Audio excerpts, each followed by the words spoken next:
presentation of Fox Sports. We are Baltimore. We are Ohio. The Mets rode the long ball to a 4-run lead entering the bottom of the ninth. Then the Indians fought back to get within a run before falling short in the end. Today they will encounter the Dark Knight.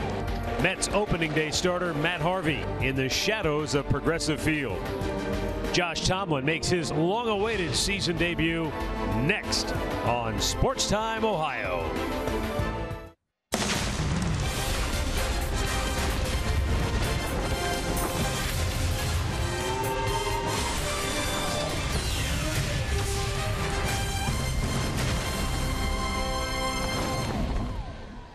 Absolutely gorgeous, picture-perfect day in downtown Cleveland, Progressive Field, where this afternoon the Cleveland Indians take on the defending National League champion New York Mets, Game 2 of their 3-game series. Yesterday, Jason Kipnis tried to jumpstart the Tribe's offense. He had 3 hits in the ballgame, a couple of doubles, but unfortunately, Yoenis Cespedes also had 3 hits, and one of his left the yard for a big home run as New York took round 1 of this 3-game series. Hi again, everyone. Matt Underwood alongside Rick Manning.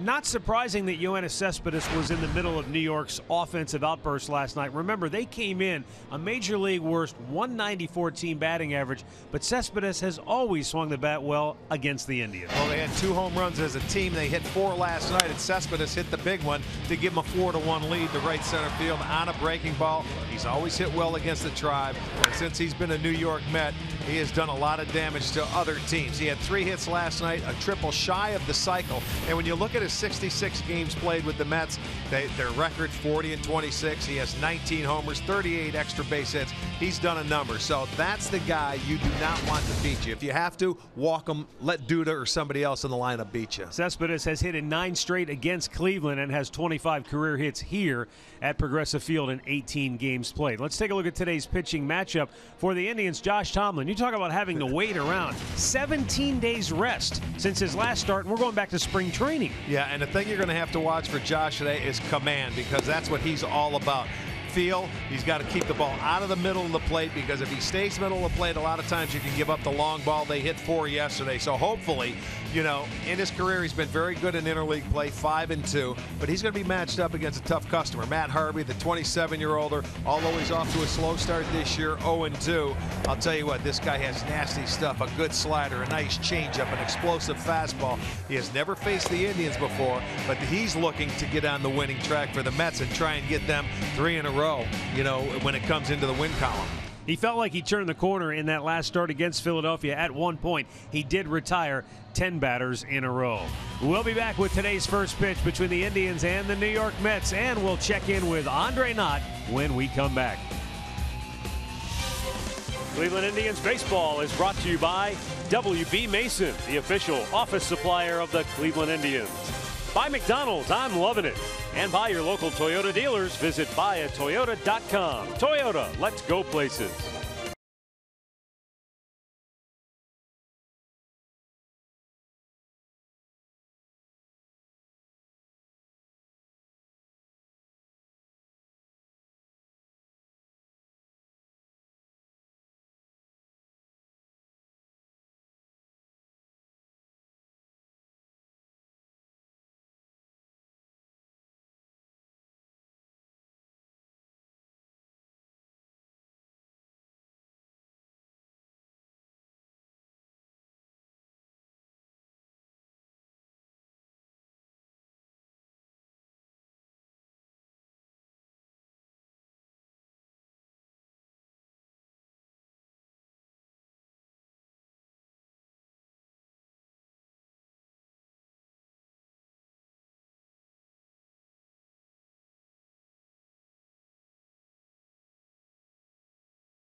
Last night it was the New York Mets that ran out to the big early lead and held on for dear life at the end to get the win in Game 1 of the series. We'll see if the Indians can turn the tables on them here this afternoon. Before we get underway, let's go down to Andre Knott, who has the story of a couple of guys who are going against each other who grew up not far apart. No, we're talking about Rajai Davis and Matt Harvey, the starting pitcher for the New York Mets. Now, there's an 8-year age difference between the two players. Obviously, Davis is a little bit older than Harvey, but both grew up in Connecticut, went to neighboring high schools. Rajai told me this morning, he says he's been excited about this matchup for a very long time. They played on the same AAU teams when they were younger. Rajai even gave some money to his team. He says, look, I'm going to eliminate most of his pitches, and I'm just going to try to hit the fastball. But he goes, I know all of Connecticut is watching, and I got to represent for the old guys. So it should be a very interesting matchup for two guys from Connecticut.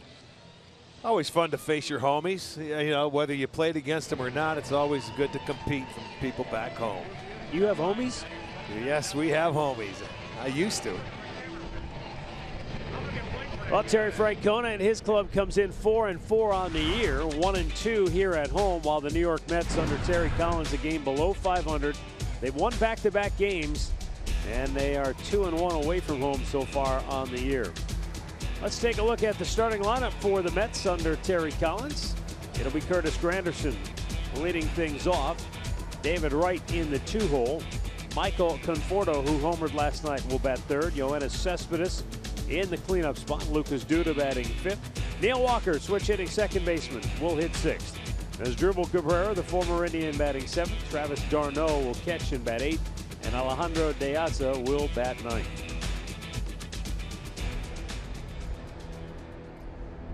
Boy, usually Josh Tomlin, he's out there, he's raring to go and ready to go. He's usually done probably 5 minutes before the anthem comes. But today, his first start in 17 games, and he's getting ready to toe the rubber, and we'll see how he does.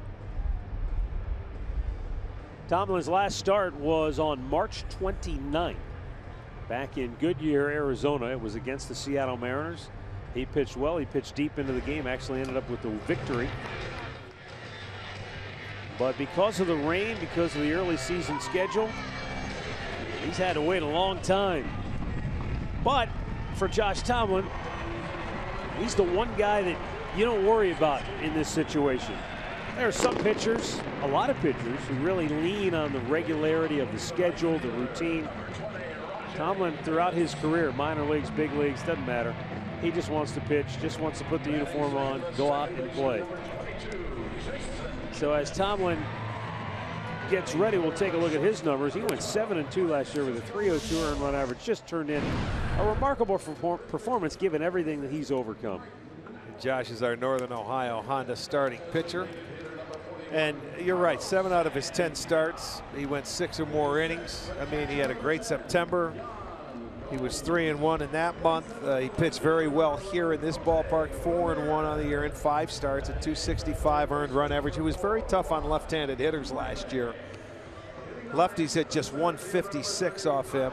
He did a nice job with runners on base and runners in scoring position. So you just hope he can get through that first inning and let him settle in, because you're concerned, even though he did pitch a simulated game on Tuesday in Tampa, you know, to some of the Indians hitters, it's just not quite the same when you're going in a big league ball game. So hopefully his command will be there for him, because for Josh, you want him to stay away from the middle of the plate, and he has such good off-speed stuff. We'll see how he has a feel for it today. Let's check the defense for you, brought to you by Jeep, that is behind Josh. It'll be Ramirez in left field, Naquin at center, Davis in right today. Uribe at third, Lindor at short, Kipnis is at second, Santana at first, and Gomes catching.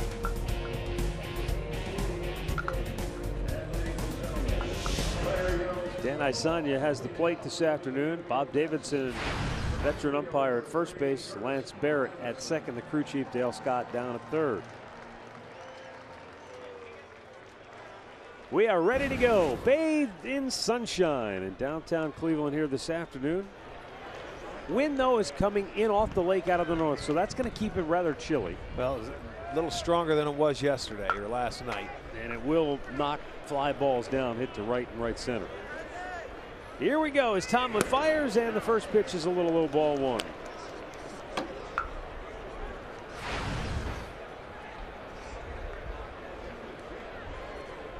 .54 degrees, officially our game time temperature.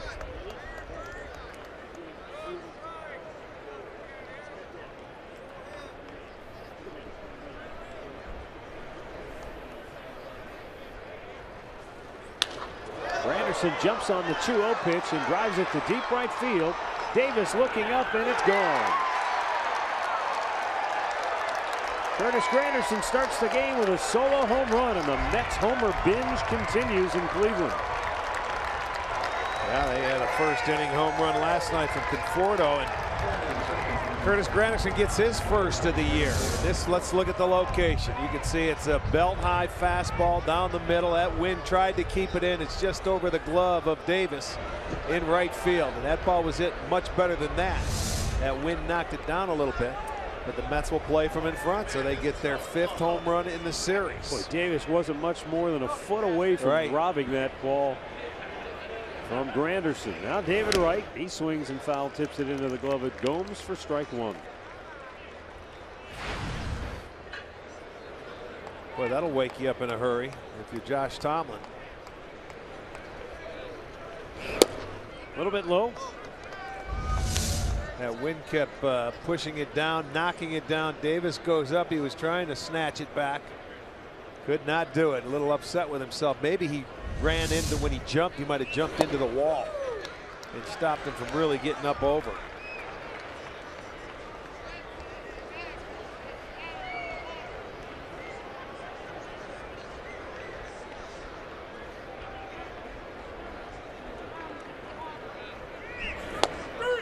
Strike 3 called. David Wright is out number 1.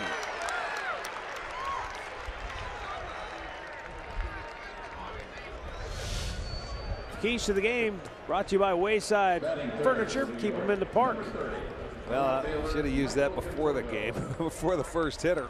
And hit with runners in scoring position for the Indians. They left a lot of scoring chances out there early and through the middle innings last night. Well, for Josh last year, he gave up 13 home runs. 11 of those 13 were solo home runs. So you know what? A lot of times if he's aggressive, he throws a lot of strikes. Cody Anderson the same way. They don't walk anybody, so if you're around the plate, you will give up probably more home runs than most pitchers. But if they're solo, they don't hurt you as much. It would stand to reason when you're facing a guy like Matt Harvey, you want to avoid the big inning. You might give up a home run here or there and be okay. You don't want to give that guy, though, a 3 or 4 run cushion to work with. Screaming in from right field, Rajay Davis makes a sliding catch for out number 2. Well, as of right now, if you're an outfielder, I would cheat in a few steps and make him hit the ball over your head. He's been tested, boy, on the first 3 hitters. One over his head. Now he has to sprint in and make the catch from Conforto. He does a nice job on the backhand side. He's been everywhere. He's played left. He's started in center. He's starting in right today. So he can play all 3 and do a decent job. Nice play.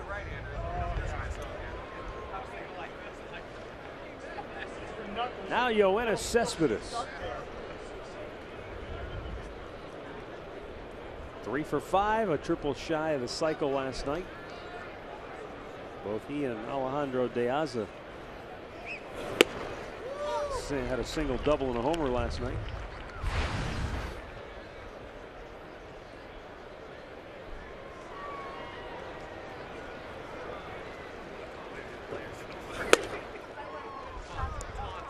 This was the key guy, though, for the Mets after they traded for him last year. At the end of the season, he became a free agent. They signed him to a 3-year deal. But he can get out with an opt-out after 1, can he? I mean, it was a strange contract he signed. I think it was a 3-year, $75 million, but I think he makes 27 this year, and he has an opportunity to leave after this year as well.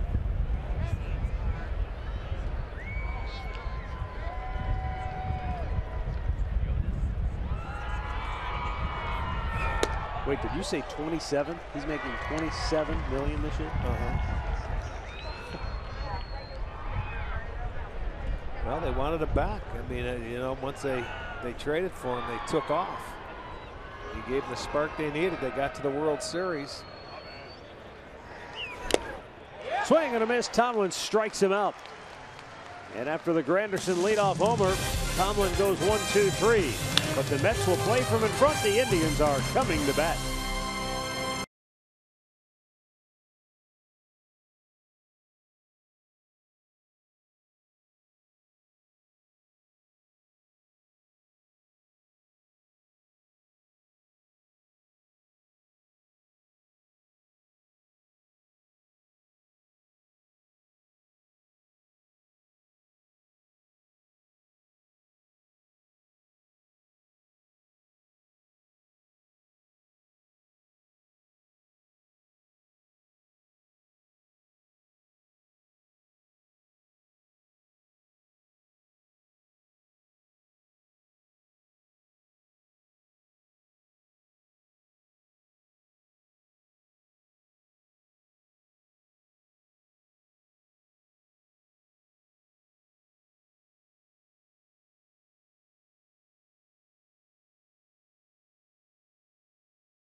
Up this afternoon, presented by Progressive. Rajay Davis will lead it off. Jason Kipnis, who had 3 hits, including 2 doubles last night, will bat second. Francisco Lindor hitting third. Mike Napoli, Carlos Santana, Yan Gomes occupy the middle third. Then it's Jose Ramirez, Juan Uribe, and Tyler Naquin batting ninth. And today's Northern Ohio Hyundai starting pitcher is going to be Matt Harvey for the Mets. He's 0-2 this year in his first 2 starts. 11 2/3 innings. Giving up 1 home run, but opponents hitting .326 off him. First time he's pitched against the Indians in his career, but in interleague play, he's got a brilliant 1.27 ERA. First pitch is a strike to Rajay Davis. And we don't have to wait long for the meeting of homies here.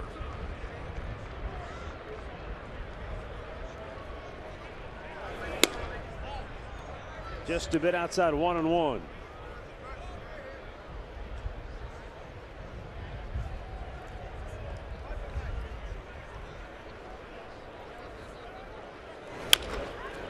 There's that foul.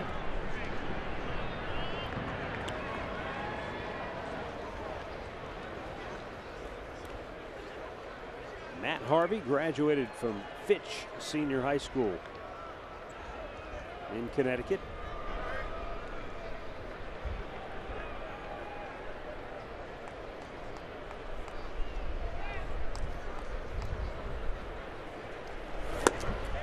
Strikes out Davis, and there's 1 gone on the first. Let's check out that Mets defense behind Harvey. It's the same as yesterday. It'd be Conforto in left, Deaza in center, Granderson in right. Wright is at third, Cabrera at short, Walker is at second, Duda at first, Darno is behind the plate.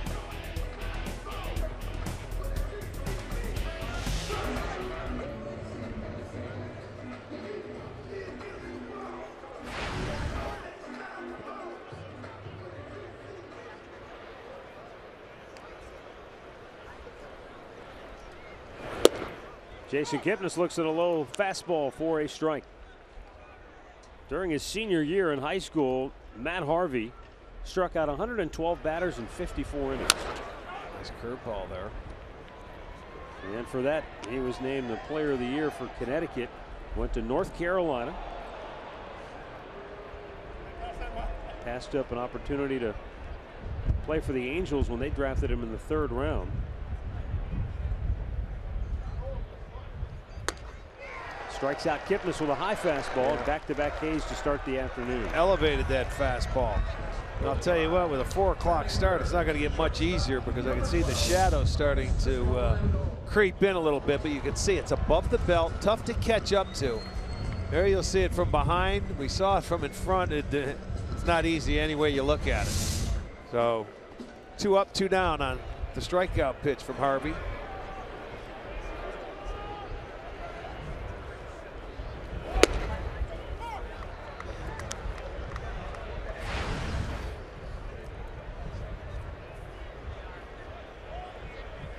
Well,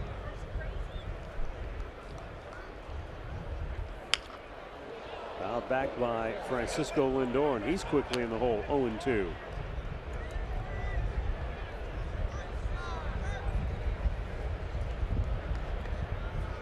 Eight out of 9 strikes for Harvey.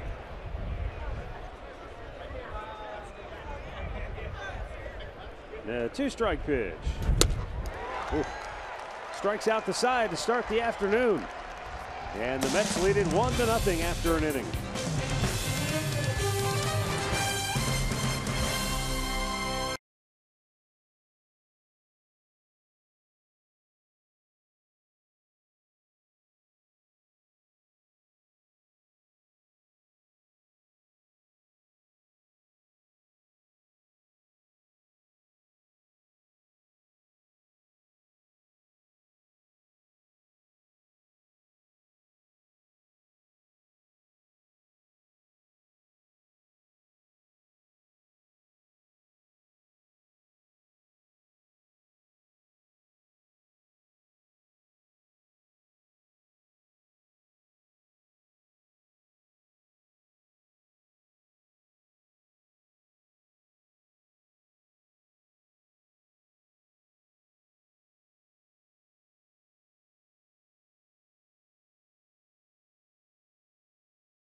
The second inning, and for the Mets, 5, 6, and 7 due up in their order.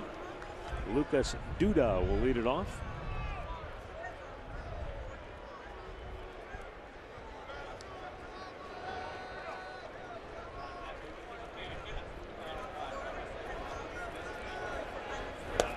And a fastball in there for strike one.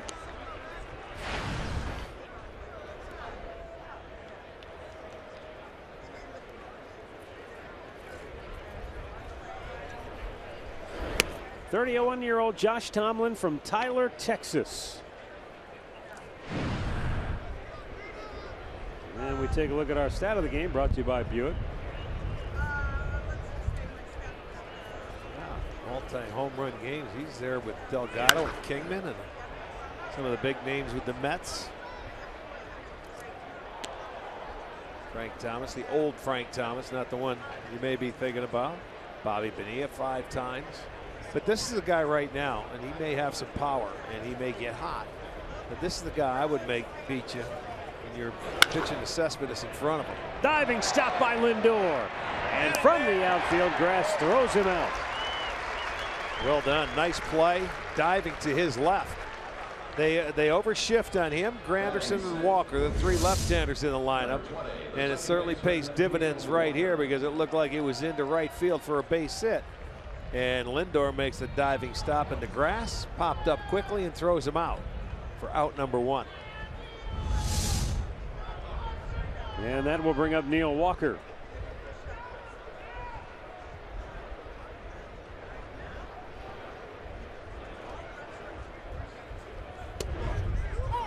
Whether or not the 17-day layoff hinders Josh Tomlin's ability to go out and pitch effectively here today, you know that he won't use it as an excuse, not his style. Ball's ripped to first, and a great backhanded stab by Napoli, and there are 2 down here in the second inning on back-to-back terrific plays by the Indians defense. Well, the one thing you do when you're a defender behind Josh Tomlin is you're ready on every pitch because he's around the strike zone. He throws a lot of strikes. So you've got 2 beautiful plays here to start the second inning. Napoli has shown he's a very good defensive first baseman in the early going of this year. Nice play, easy flip. I'm going to bring up Asdrubal Cabrera.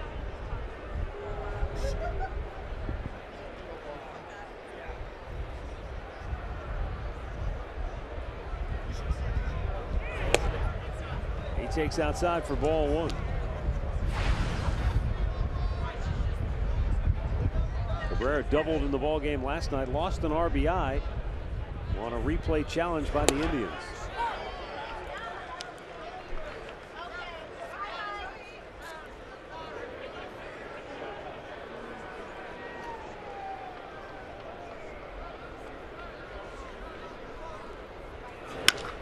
Slaps it the other way, and Cabrera has a base hit. Well, Cabrera looks good at the dish in the first 2 games of this series. He stays back on this, knowing that, you know, Tomlin's going to try and get him, and he just shot it the other way. That's really terrific at bat. Taking it the other way, you stay on his fastball, and you sort of force him to beat you inside right there when you can slap it the other way. Second hit now for the Mets. 2-out single for Cabrera. Up comes Travis d'Arnaud, the Mets catcher, off to a slow start to the campaign. 2 for 23 at the plate.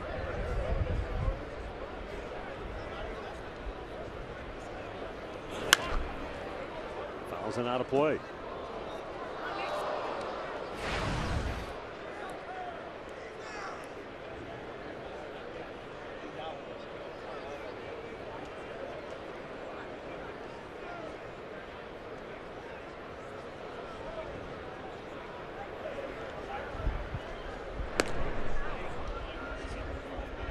Asdrubal Cabrera should know as well as anyone, Tomlin does a tremendous job with the running game.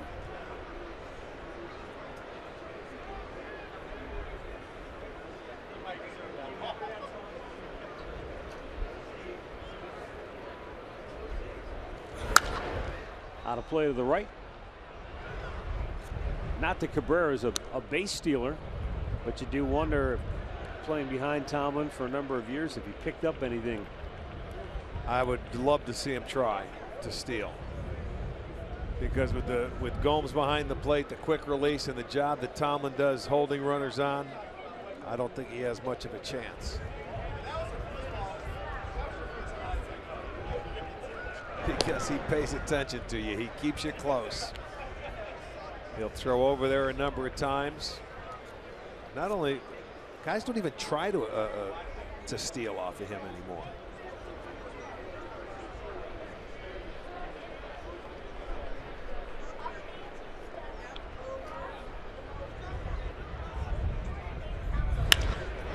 To center field, and that's going to get down for a hit. And on his way to third goes Cabrera. Going into second base is d'Arnaud, and he beats the tag. Boy, that was aggressive base running by d'Arnaud. As he gets into scoring position, the throw went towards Lindor, who was set up going towards third base. There's 2 outs. He cuts it off because the ball jumped. He's got to throw it to second base, although that's a cutoff man. But you know, you've got to be heads up of that guy getting to second base. He gets it in as quickly as possible, but it short hops Lindor, and that is aggressive base running right there. d'Arnaud gets himself into second base, so I would imagine it's a double. Got to be. Here's Alejandro De Aza. 3 for 4 last night with a double and a home run.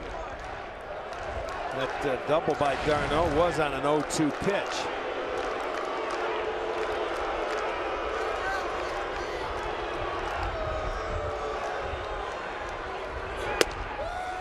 Strike to the outside corner.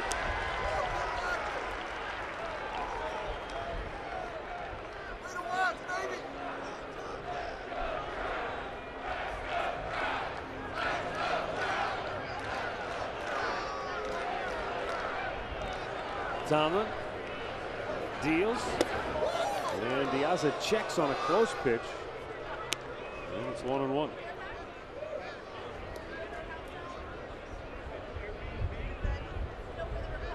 Cabrera had the 2-out opposite field single. Now he's standing at third after the double by d'Arnaud.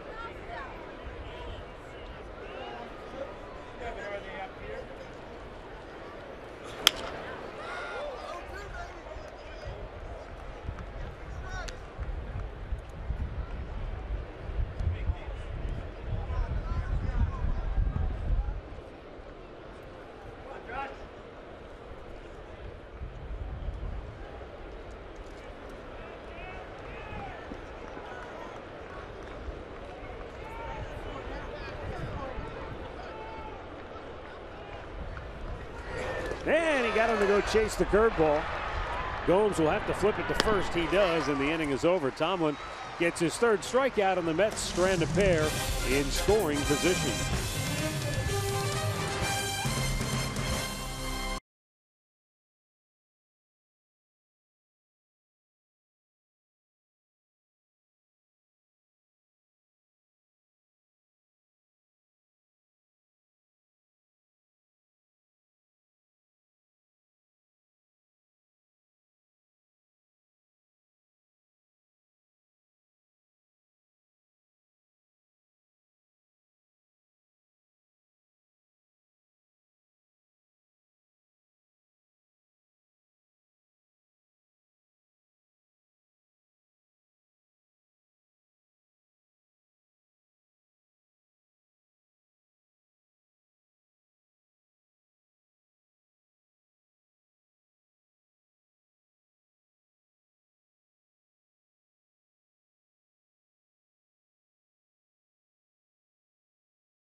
Baseball is live with the MLB.com at-bat app. You can stay connected all season long with radio broadcasts, video highlights, stats, news, and more.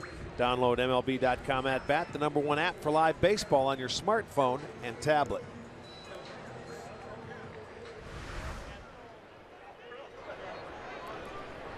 Matt Harvey looked like his old self in the first inning. Struck out the side. First pitch to Mike Napoli is outside, 1-0.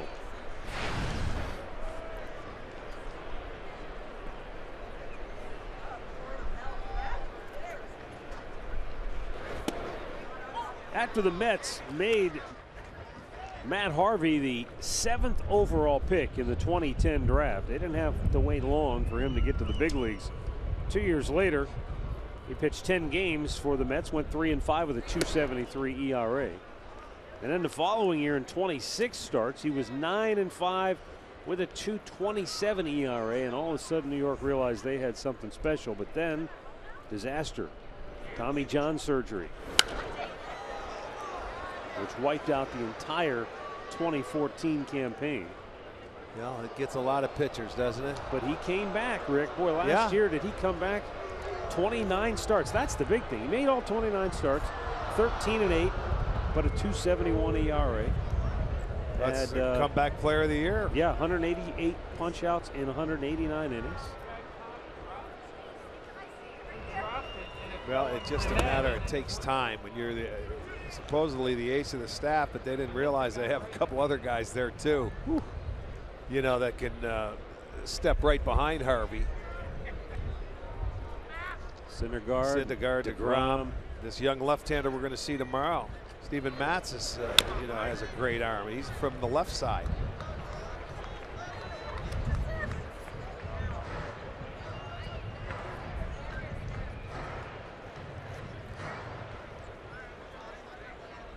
Yeah, his first year, they were touting him as the next Tom Seaver.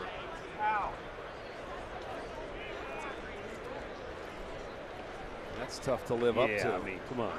Well, but you know how the game is, and you know how fans are, and how New York scouts are. especially. Yeah, I mean, the fans in New York, and you see it, and the guy comes out, and he's throwing in the mid-90s. He's got a slider or a curveball, and I mean, that's just the pressure that's put on a lot of athletes nowadays. Undue pressure, I might add. He's always the next. Chopped right at the shortstop, Cabrera. And Asdrubal throws out Napoli, 1 down. Today's injury report is brought to you by the attorneys at Elkin Health. And a couple of Tampa Bay Rays collided last night. Logan Forsythe and Kevin Kiermaier, both listed as day-to-day. Hopefully they're all right. Did you see it at all? Yeah. Did you see the collision? It didn't look real good. No, I know, but I think fortunately they're not seriously hurt. At least I hope not. Here's Carlos Santana, and he looks, it's called a strike. Santana thinking that was low.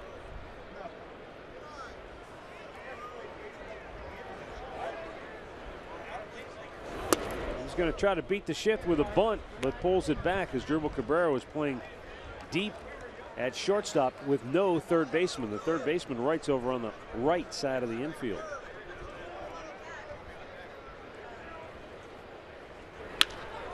Santana swings and sends a lazy pop to center. Not in the wind today. You're going to have to really drive a ball to get it out of here today.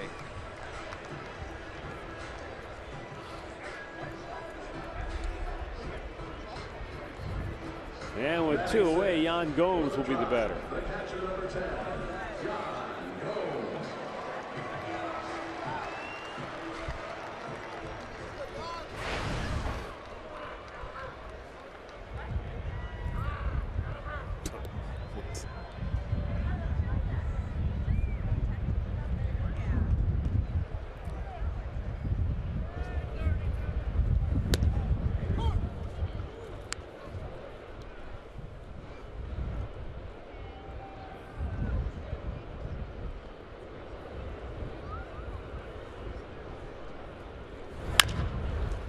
And a bouncing ball to short, routine play. Low throw, dug out by Duda. And the Indians go in order. We played 2. It's New York 1, Cleveland nothing.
Profile brought to you by Levin Furniture.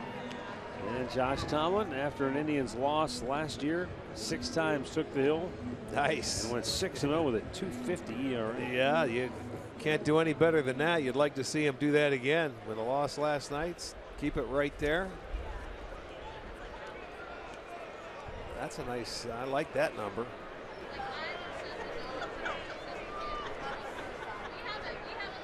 Curtis Granderson leading off for the 2nd time today. He had a 2-0 pitch for a home run in the 1st inning.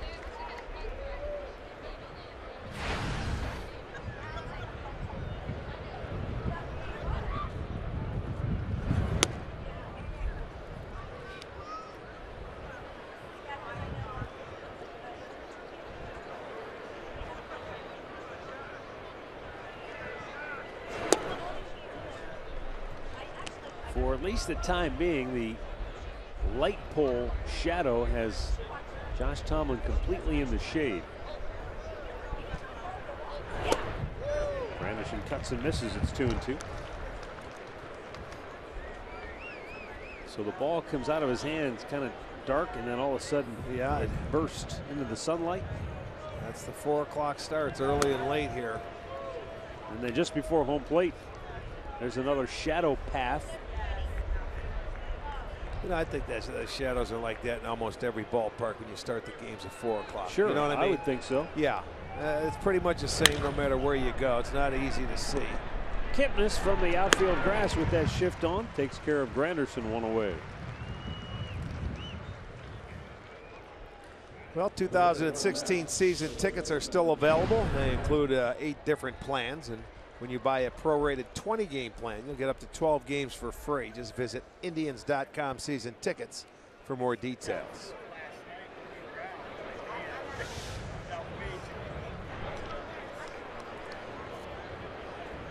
Now Tomlin goes to work on David Wright, who was called out on strikes his first time up. Just missed in off the plate. Well, you were talking yesterday about David Wright being the captain of this team. He made his 12th opening day start this year for the Mets, and that's the most in team history. He was tied with Tom Seaver, and if you remember, shortstop Bud Harrelson, who had 11 starts as Mets.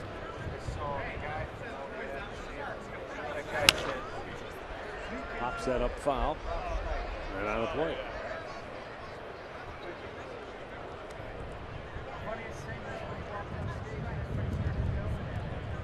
And They certainly are going to need him in that lineup for the most part every day here, even though he does have some back issues.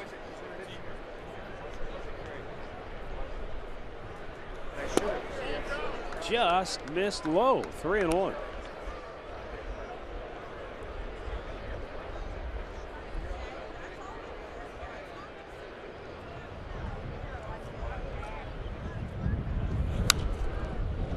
This one up isn't playable. Gomes over. Now with the wind, it's going to push that out of play into the seats.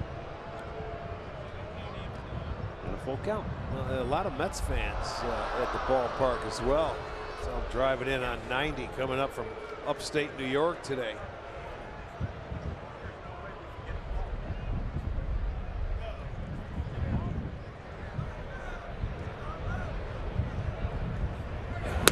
Did he go? They appeal. Goodbye.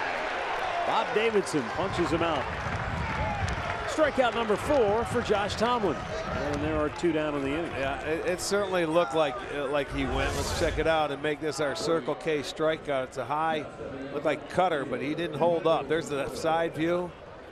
Good angle right there, and I think he knew it. He was hoping he would get a call, but not today.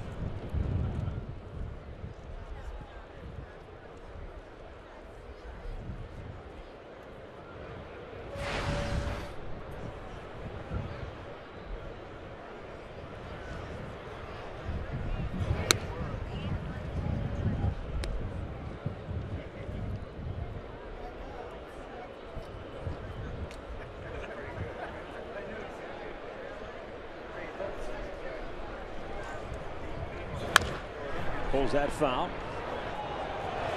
Nice backhanded stab there.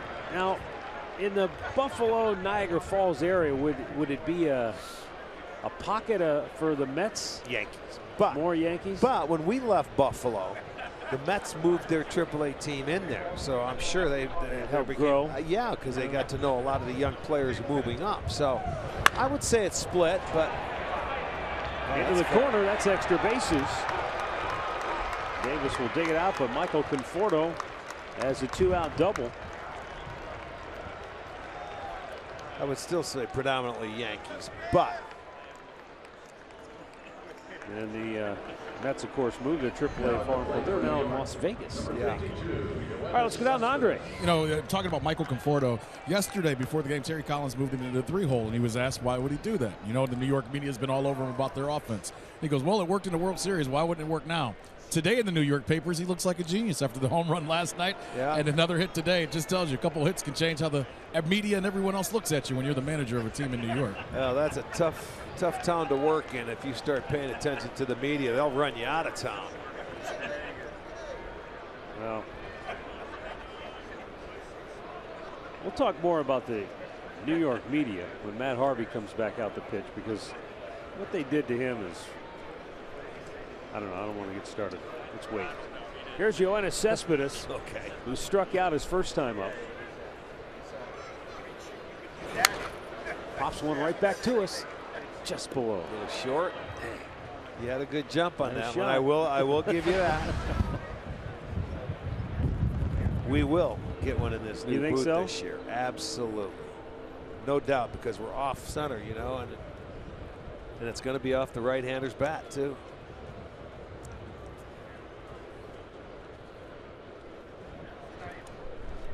Yoenis Cespedes with an 0-1 count.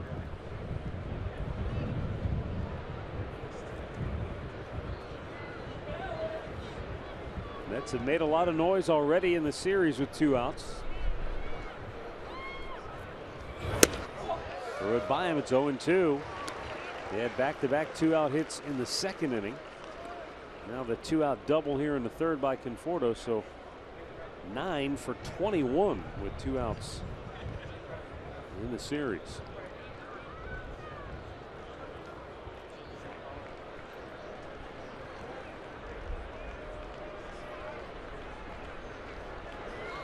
The 0-2 is a little low and away.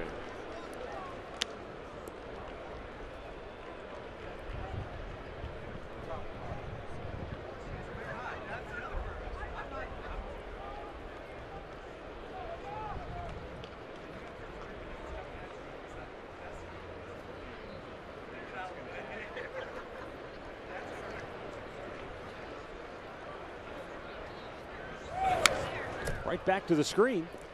See how Josh is, when he comes at him with his fastball, he's elevating it, knowing that he's a good low ball hitter. And last night, Cody Anderson tried to get him with a curveball, but he maybe left it up a little bit. And Cespedes is a good low ball hitter, and he shot him to right center field for the 2-run home run. He's really a good low ball hitter. He takes a great swing at that pitch upstairs, but it's tough to catch up to for him. Pops this back and into the crowd.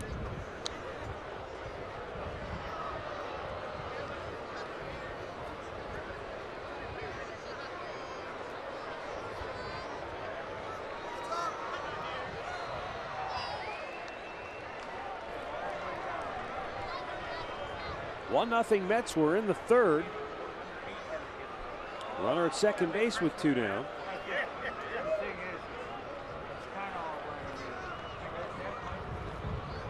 Swing and a miss on the breaking ball. And Gomes will throw it to first to end the inning. 5 strikeouts now for Josh Tomlin.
One to stay tuned later in the game for Miller Time, brought to you by Miller Knight.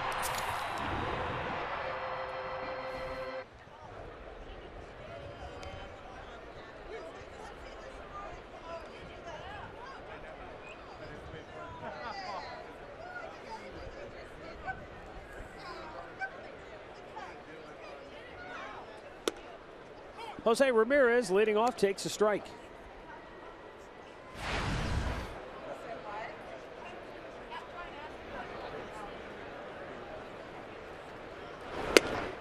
Just outside.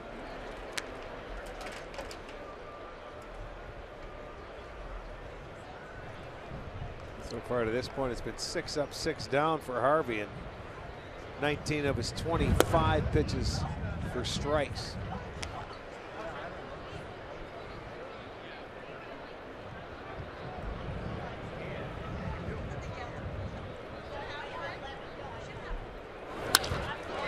There's a line drive to right field, but right at Curtis Granderson, 1 away.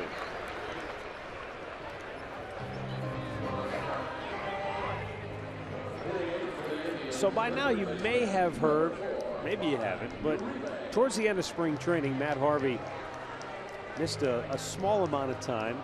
There was some,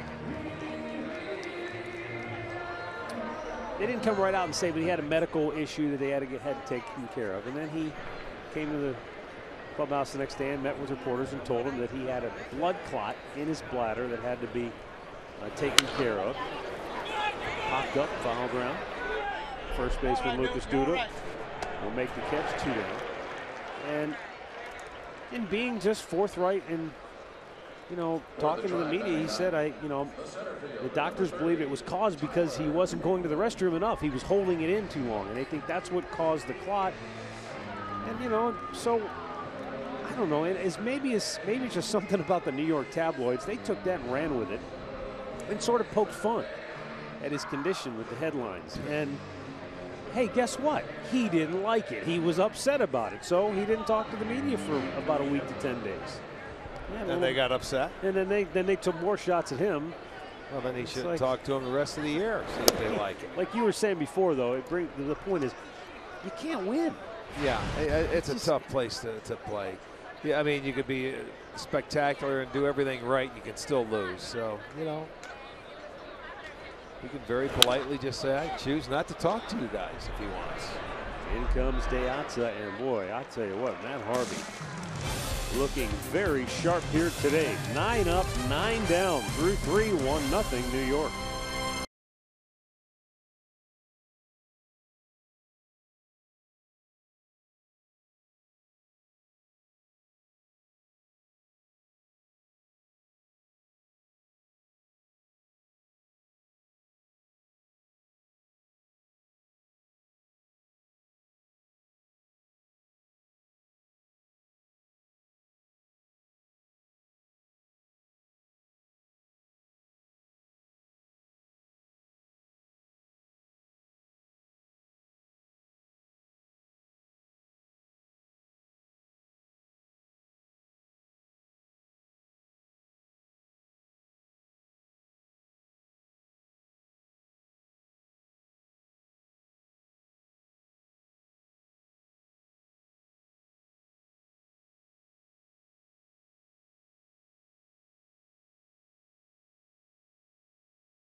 New York, top of the 4th inning. For the Mets, Lucas Duda, Neil Walker, and Asdrubal Cabrera. Josh Tomlin must feel like he could barely catch his breath before he's had to go right back out there in this game. That's okay for him. You know what? Maybe keep him in a rhythm. You know, let him go out there. He's starting to find that zone. Josh has 5 strikeouts, hasn't walked anybody. It's just that Harvey's innings have been, it seems like, much quicker. Lucas Duda hit the ball hard his first time up, but Francisco Lindor with that shift on made a nice diving stop and then threw him out on the right side of the infield.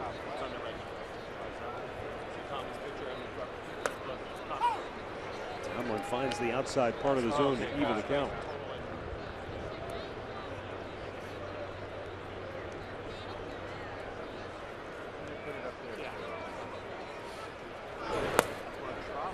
Duda was a 7th round pick of the Mets back in '07.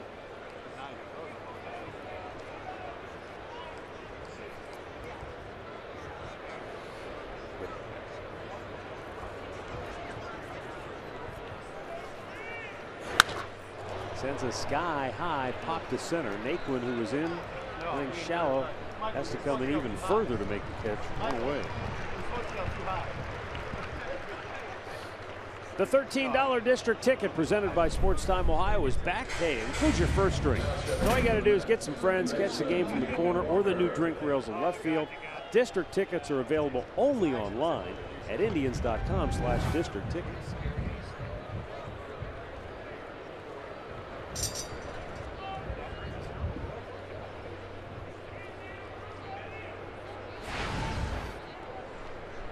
Here is Neil Walker.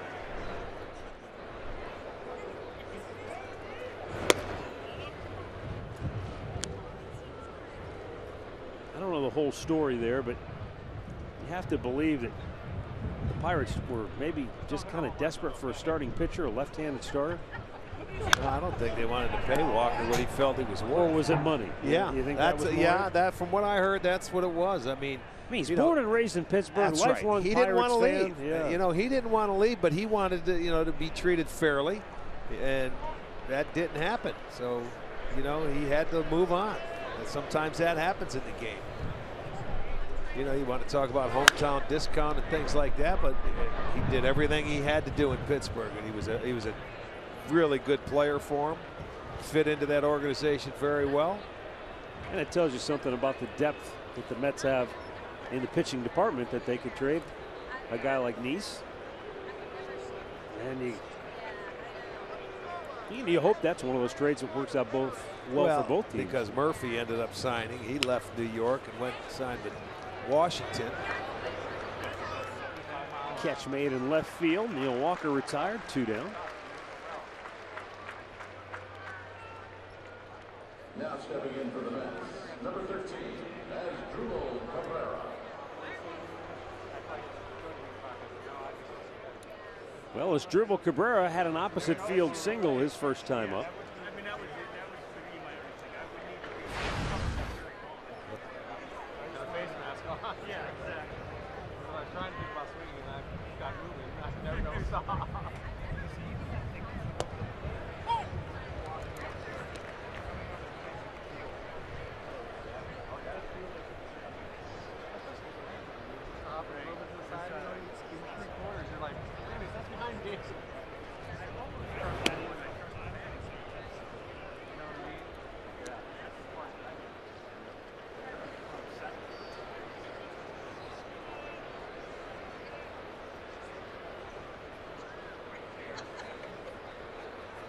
One pitch down low.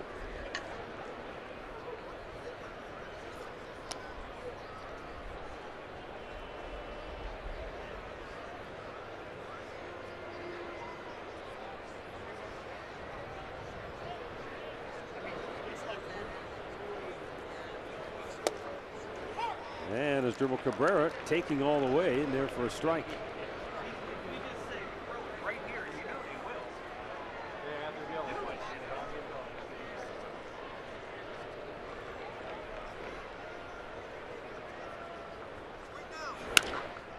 Pulls out with the first. Napoli with a good backhanded stab and feeds Tomlin at the bag. And the Mets go 1-2-3 for the first time today.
Purchase of an adult ticket.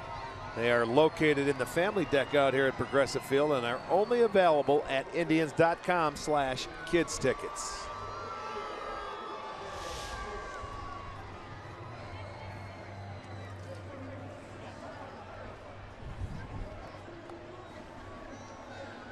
You know that old saying, ask and ye shall receive? Yes. Sometimes you don't even have to ask around here.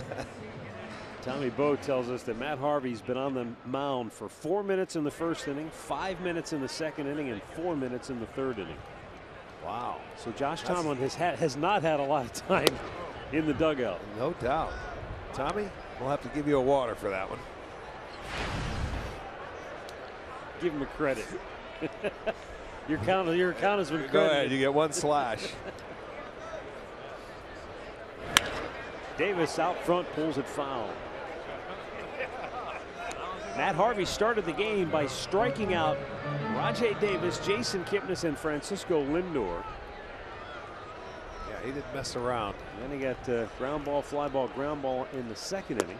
Nice change. And all 3 outs recorded in the air in the third inning.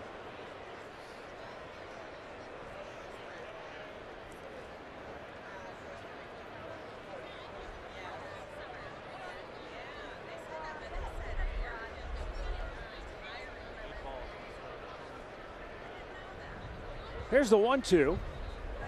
And a high fastball. He tried to get on it.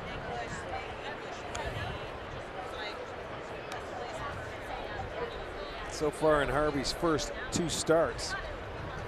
First time through between Kansas City and Philadelphia, they were hitting .250. The second time Harvey settled in, there was 188. But the third time they've been able to get him. They were 7 for 11. But right now the Indians looking for their first hit. Our great clip of the game from last night, Jason Kipnis, who had a 3-hit performance, couple of doubles.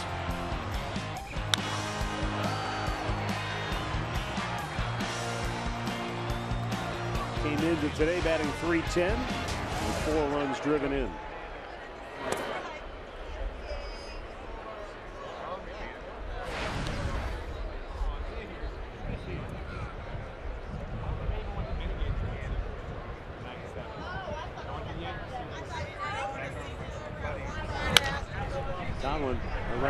Kipnis pulls it on the ground and ground ball out, 2 away.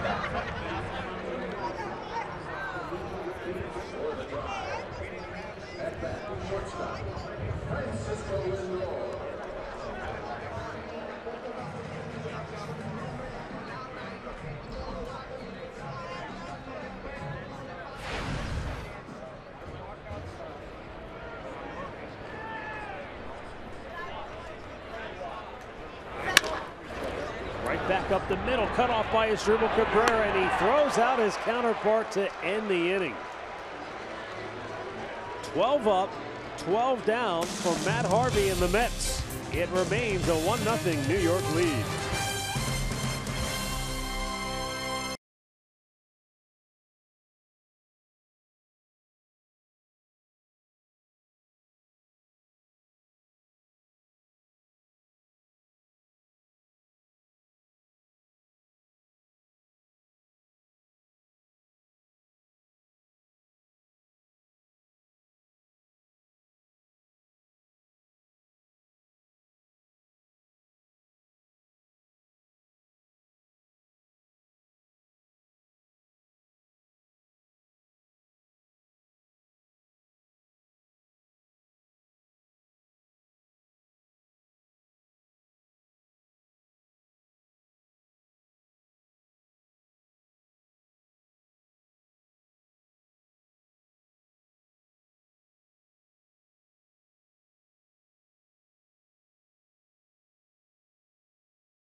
Baseball is brought to you by Levin Furniture. For the best deals on furniture and mattresses, shop Levin's. By your Northern Ohio Honda dealers.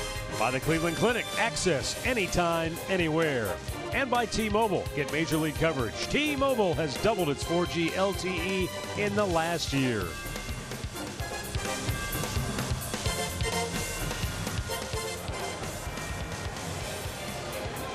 New York leads it 1-0 as we roll on to the 5th inning.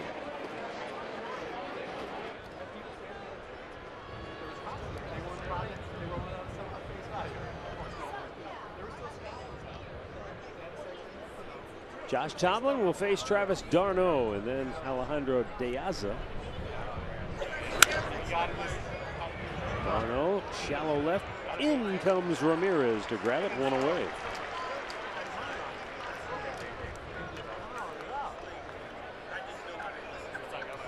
For the Mets, stepping in, center fielder Alejandro De Aza. The last inning was Josh's first 1-2-3 inning. But he's settling in, and he's had nice command today as well. 66 pitches, 43 of them strikes.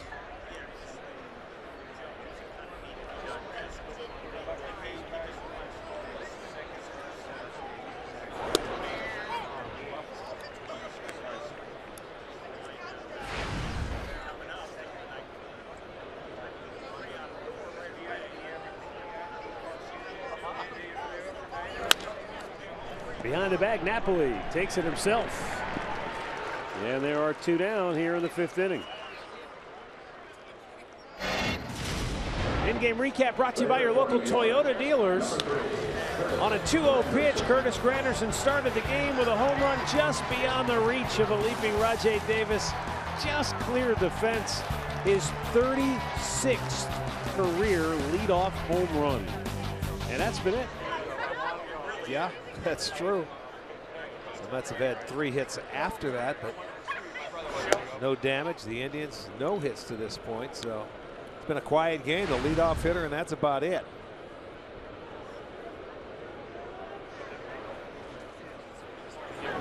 Curveball, but Granderson lays off.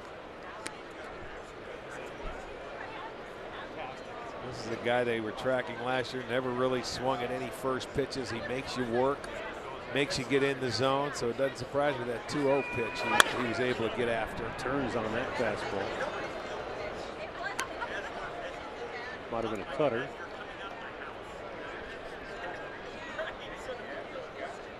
Tomlin 12 and 19 first pitch strikes this afternoon. And that's been his style ever since coming up, the kind of pitcher he is. He's normally just pounds the strike zone. Usually 65, which most of the Indians pitchers, I got to say, are pretty much the same way. They all throw between 60 and 65 to 67% strikes. I think a lot of the strikeouts come when they get aggressive, they get ahead in the count, they expand the strike zone. That's why they had so many strikeouts last year, over 1,400.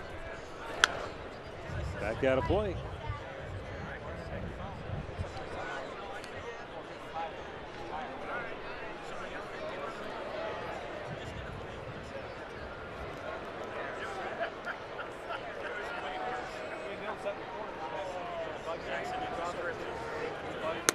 Well, Granderson with pretty good patience.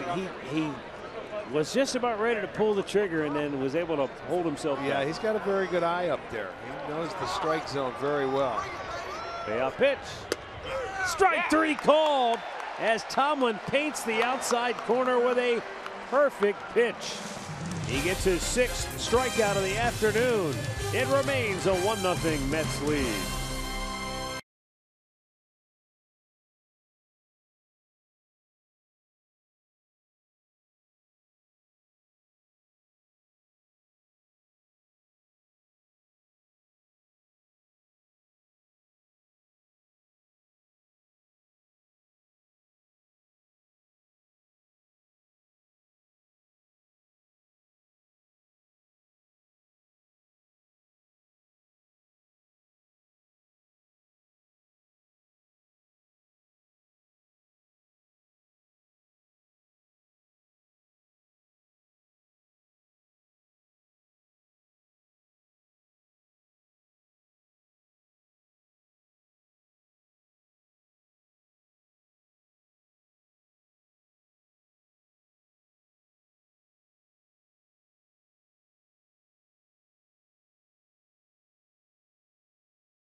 but so far Matt Harvey has been just overpowering for the Indians.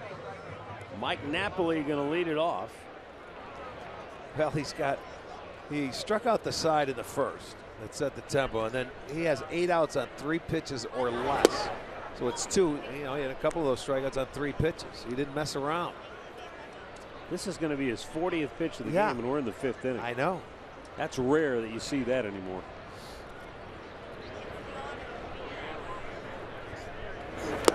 Napoli goes wailing away, and it's an off-speed pitch. Quickly 0-2 the count. Well, there you go. 10, 13, a 7 pitch inning, 4. Yeah, an 8 pitch inning in the 4th. That's.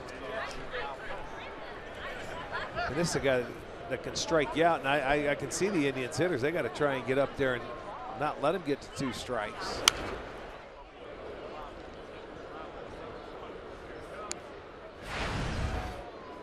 A lot of weapons to put you away.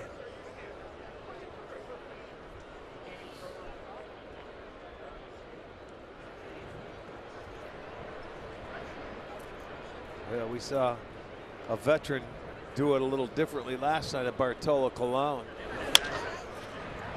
Grounder towards third. Off balance throw by David Wright on the money. 1 away.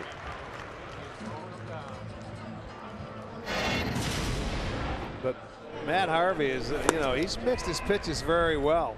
He's thrown some changeups, good high fastballs. He's had a good slider. Seen a curveball out there, and it's like everything has been a strike. Pounded the zone. There's a 2-seam fastball, a little slider.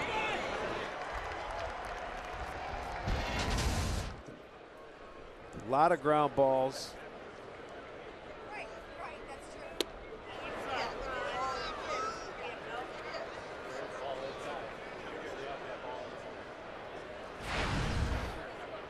Carlos Santana fly to center, his only time up.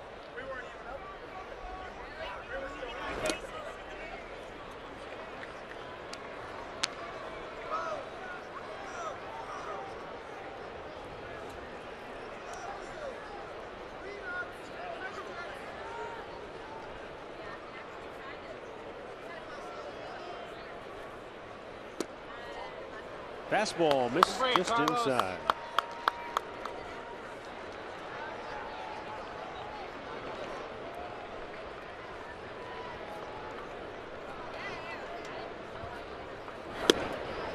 That's called a strike. Fastball. It's in there. It's 3-1. This is borderline, but yeah, borderline. There it is. The Indians have their first base runner of the game.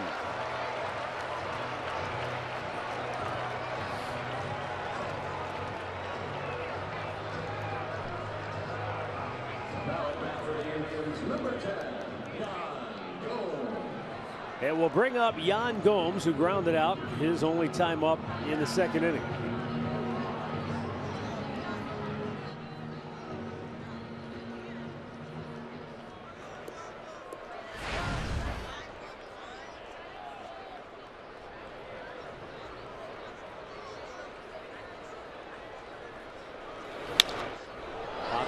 To left.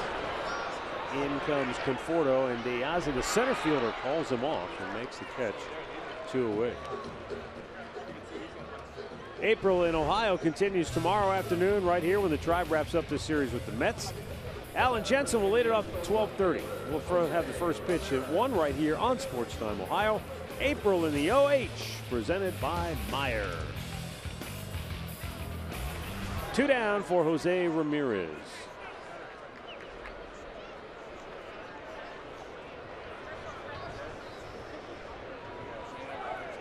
Santana takes off. The throw down, nowhere near the bag, but backing it up in center field is Diaza.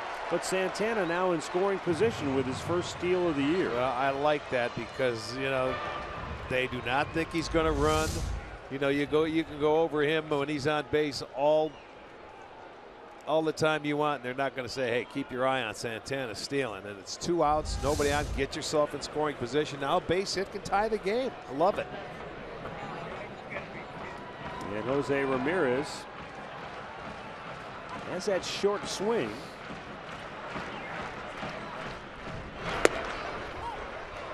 But now he's in the hole 0-2. You're going to have to stay short here. You're down to 1 strike.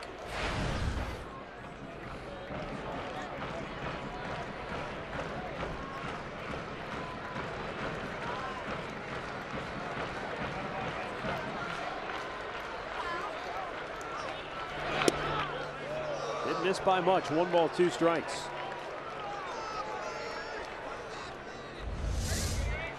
He was not going to give him any swinging room. Maybe just a little in off the plate. Not much. That was a really good 0-2 pitch.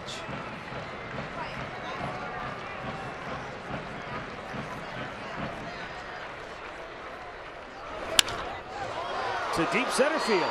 Piazza with his back to home plate won't get it. And a one-hop the wall. Santana scores the tying run. Ramirez into second with a 2-out RBI double. Again, I go back to what Terry Francona said about Ramirez in spring training when he was hitting all those home runs. He said, you know, people don't realize how strong this guy is. Well, he was down in the count, and he got a ball down with that he was able to handle. And you can see how the wind had messed with Piazza. He thought it was going to come back, and it goes over his head the other way. But he smoked that ball after being down in the count 0-2. So the walk really hurts Harvey, and the Indians tie the game with their first hit. And a nice block at home plate by Travis d'Arnaud.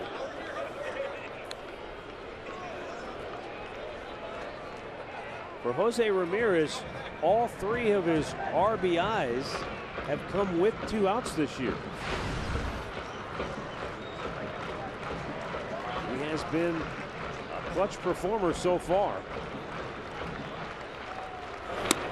Especially for a guy that, you know, when the season began, you weren't really thinking him as an everyday player.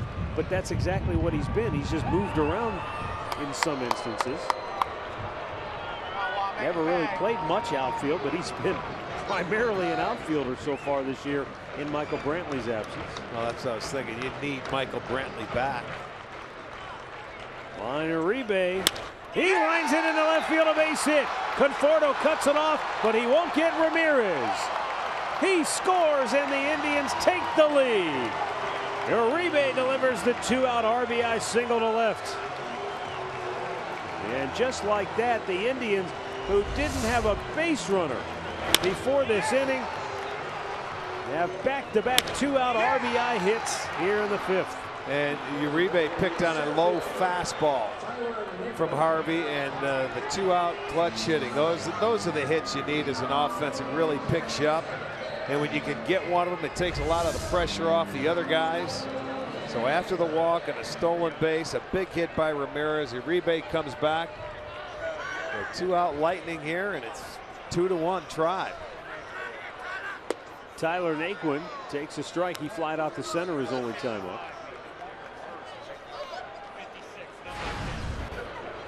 What's on both sides? Balls and strikes. Strikes on the right, balls. It's all smart.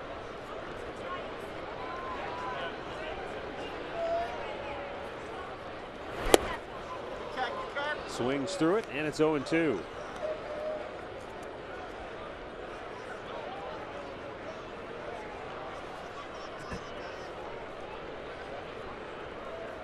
Matt Harvey retired the first 13 in a row to start the game before Carlos Santana walked, then stole second, and came home on the 2-out RBI double by Jose Ramirez. And then Uribe plated Ramirez with a base hit in the left field.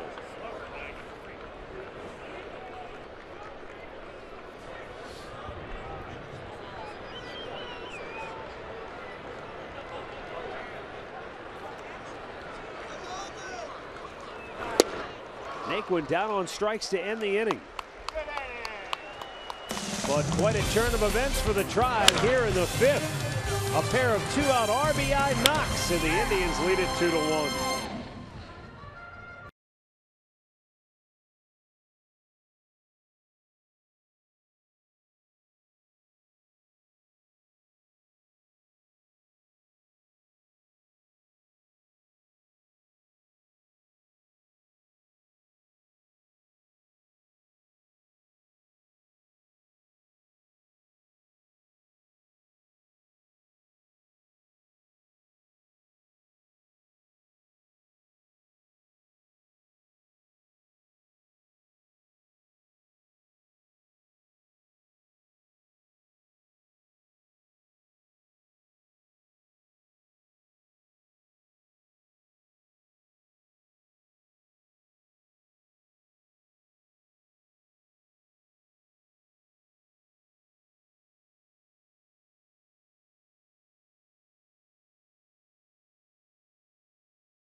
You got to look from the corner, and right now there is some concern in the center of the diamond.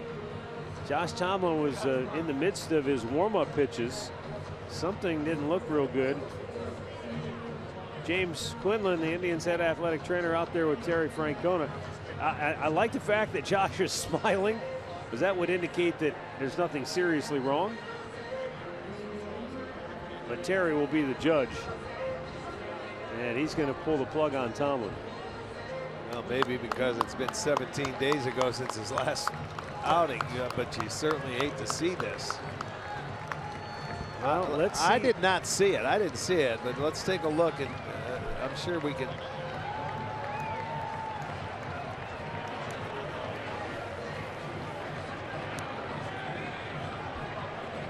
Okay, this should be one of his last warm-up pitches. It's his leg. Yeah, like the right leg. It's almost like he's got a cramp in there, huh? Yeah, and then he backs off. You know, because he's trying to stretch it. Looks like he's trying there to get it is, hammy. Yeah. So our Cleveland Clinic call to the bullpen will go for Jeff Manship, who comes into the ballgame. Now, Jeff was up. He was already getting loose in the pen. So it won't take him a whole lot of pitches to get loose and get ready. But let's just all collectively hope that nothing's wrong with, seriously wrong with Josh Tomlin. But it looked like that right leg, it just kind of stiffened up, cramped up, whatever the case was. And he's going to go get looked at in the Indians training facility. And we'll be right back here to Progressive Field with the Indians now in front 2-1.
And the new Indians pitcher is right-hander Jeff Manship, making his third appearance on the year, an inning and 2/3, 3 walks.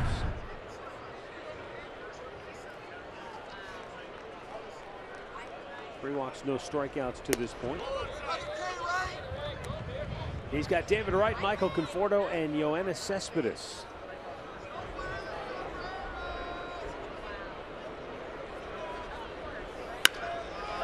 Hit hard, deep left field, and it's off the top of the wall. Ramirez makes a good play towards second base. The tag is in time, and they got him.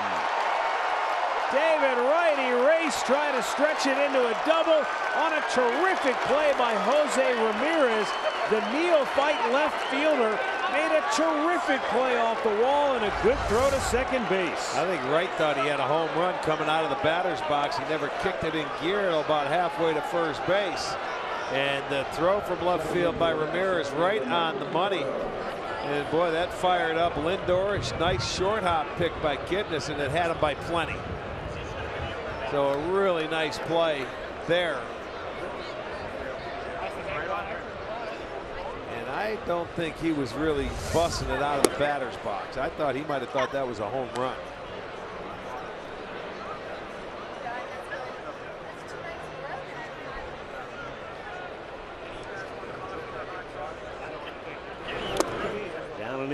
off-speed pitch.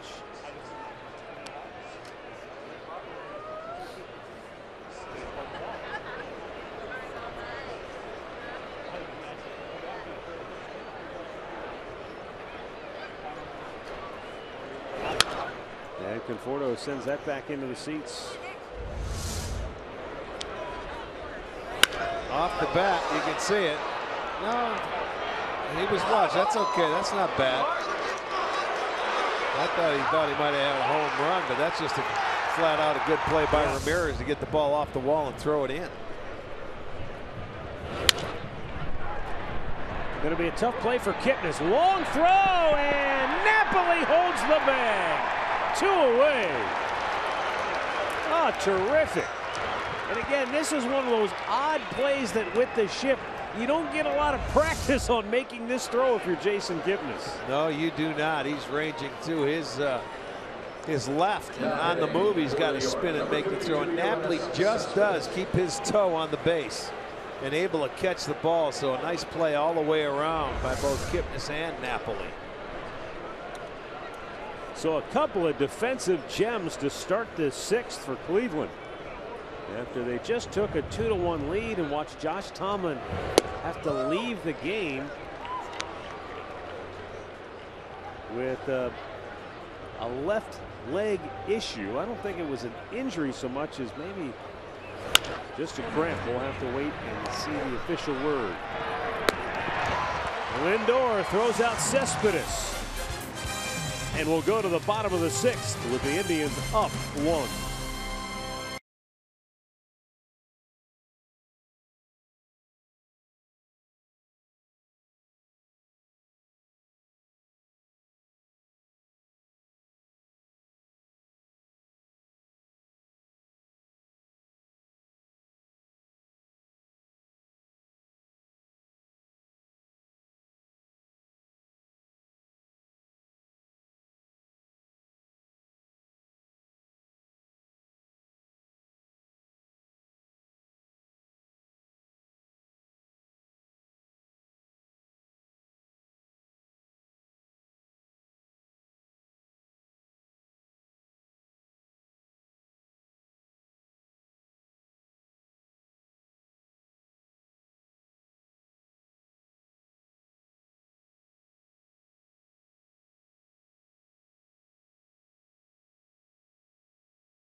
The bench, talking with Jeff Desjardins.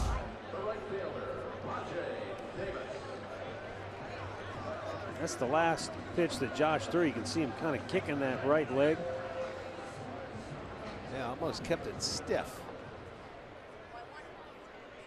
Reaching back there for a hamstring. So yeah, you don't know. Maybe he felt a little twinge there. Not sure. He's out there. That's a good sign. They're not icing anything.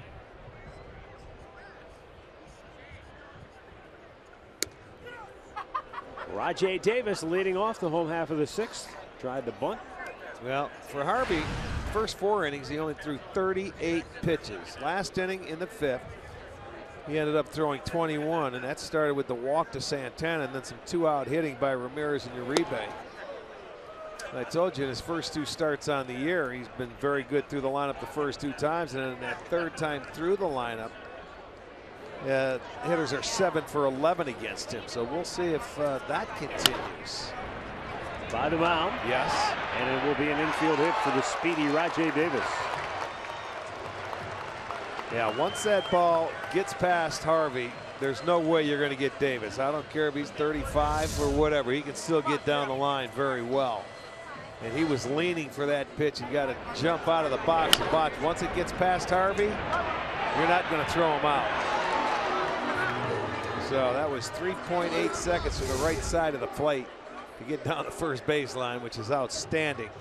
And it goes as an infield single. So that's the third hit now for the Indians. And Jason Kipnis 0 for 2. And a base stealing threat here. Really small lead for Davis. Interesting. He wants to get a look maybe to see what's going on, or he's going to maybe just try and jump off. He looks like right there just on that first pitch about average. He's going to try and get to the spot where he feels comfortable and get a toe hold. Now he's got a little different There lead. you go. Yeah, he's out there. Quickly draws a throw. And there's the up glove we talked about yesterday. Yeah.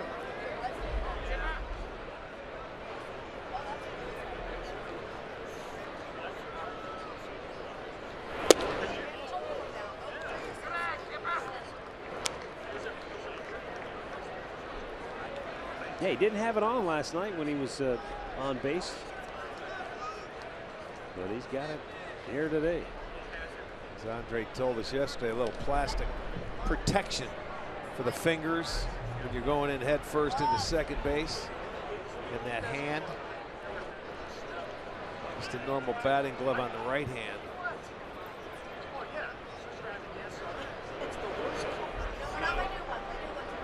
Big lead for Davis. He's going. Here's the throw, not even close. See, that's what I love with Kipnis. You know, when you get a little knack going, and you know the guy's going to run, you're going to give him a pitch and give him a chance to steal.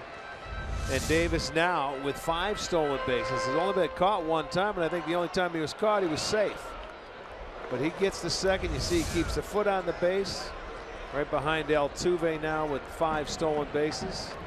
But now, nobody on. See if Kipnis can get him over. You get him over, get him in for a little insurance run.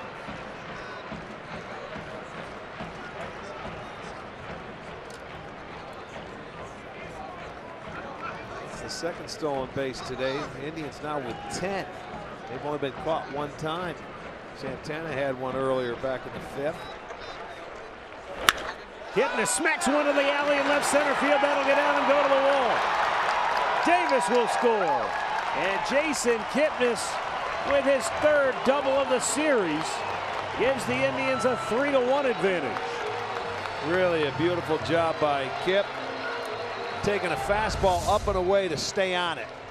And just plug the gap. You know, he figures he's going to try to pull that ball to get him over.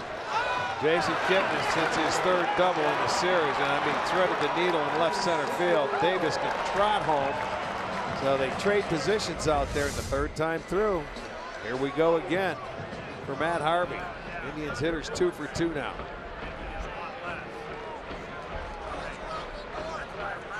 Francisco Lindor 0 for 2 on the day. Trying to bunt, fouls it off.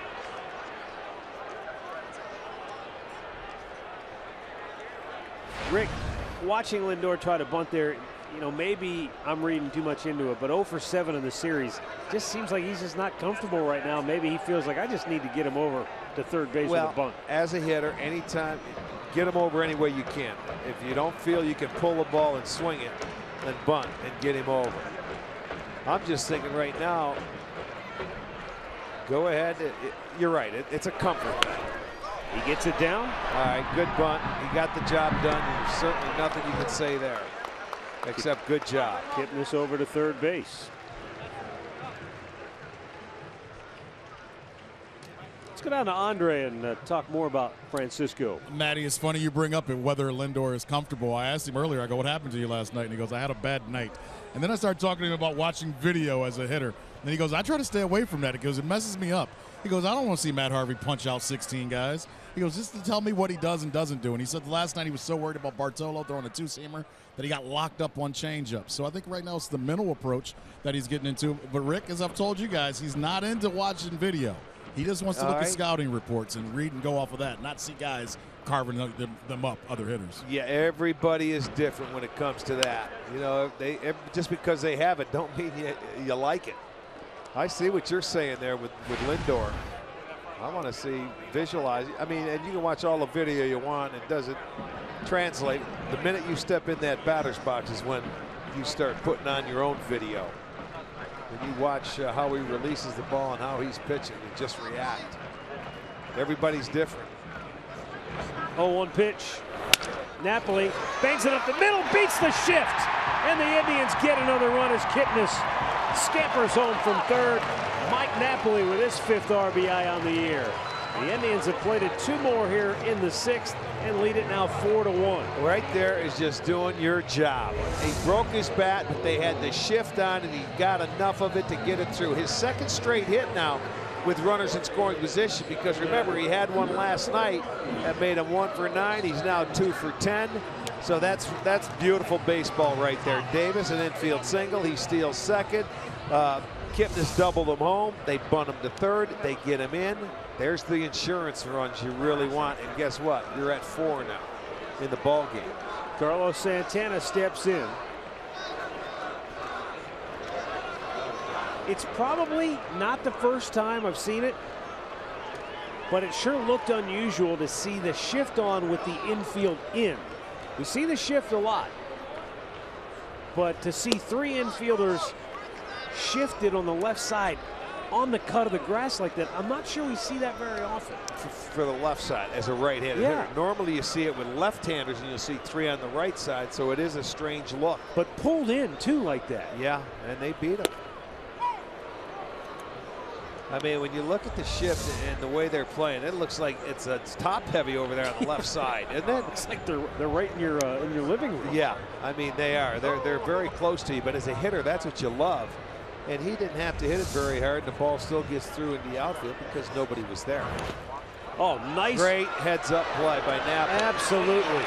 Napoli saw it hit the dirt and took off immediately. No hesitation. Yep. He was, as you say, anticipating the ball in the dirt and took off. That was a great read from Mike Napoli, anticipating the ball in the dirt. He got it in the dirt, and he had a good jump, and it looked like d'Arnaud had a chance at him, but it's the jump. That's what I talk about. You don't have to be fast to be a good base runner. That's a good read. You get yourself 90 feet. Now you're in scoring position. Well done. And you have the lead here, so you can take that chance. Another ball in the dirt. This time d'Arnaud keeps it in front of him. Well, with runners in scoring position, the Indians are a perfect 4 for 4. Of course, they didn't have a runner on base before last inning. Well, previous 2 games, they had a tough time getting taking advantage of it. They've done it. They're perfect in this game compared to the last 2. They could barely get them home.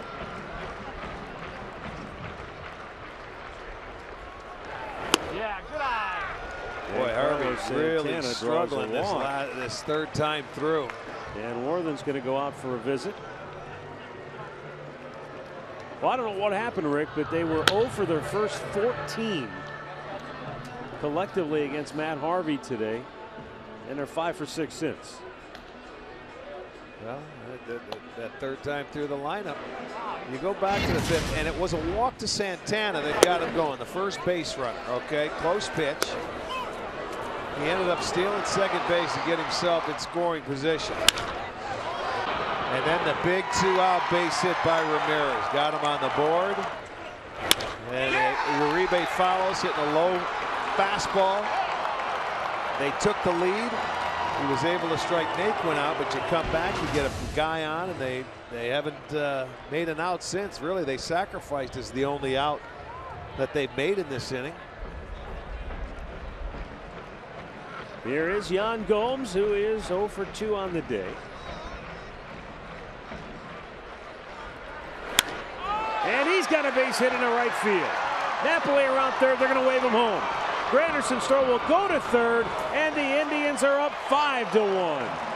Yan Gomes with an RBI. That's his 5th run batted in on the year. Well, that looks like Harvey is going to be done for this one after the way he started in this game. Gomes shoots him the other way. And I'll tell you, Mike Saraball, the third base coach, being very aggressive with Mike Napoli, but Granderson didn't even throw home. He went to third base. Santana was going to continue and then stopped. You see, he stops to go back, and there's not even a play at home plate. So good job. Put the head down and keep going. Love it. That was a clinic in base running there, taking the extra base. Jose Ramirez aggressively after the first pitch fouls it off. Well, I guess they just had to get on the board and everything loosened up, because, boy, they look like a different ball club now, don't they?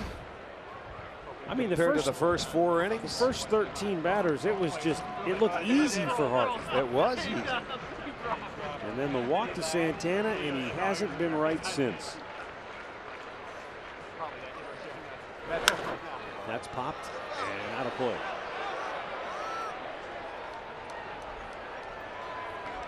As you said, Rick, he made 38 pitches through the first 4 innings. He needed 21 to get through the 5th. Yeah, and I don't know how many he's made so far in this inning. But yeah, these last 2 innings out of that stretch, it's been a rough go for him.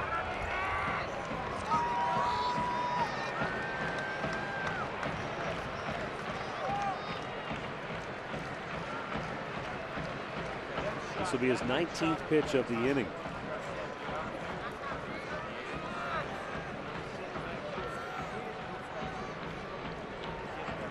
How about that? More pitches in the last 2 innings than the first 4 combined. And Ramirez yanks one down the line. It's a foul ball. Boy, that would have scored a pair. That Look at it coming back.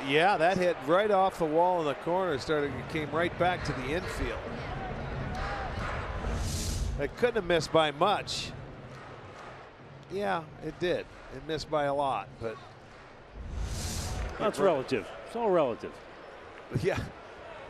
Well, look at the last 2 innings. That shows you. But, you know, 20 pitches an inning is not bad. When you get to that 30, then it's bad. But he still only has 1 out. And now he should have 2. We'll see. This is hitting a weird spot. Cabrera with a nice over-the-shoulder catch. 2 down.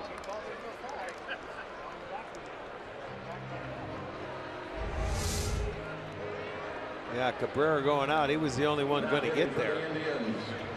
Wynn knocking it down, but he makes the play. Out number 2.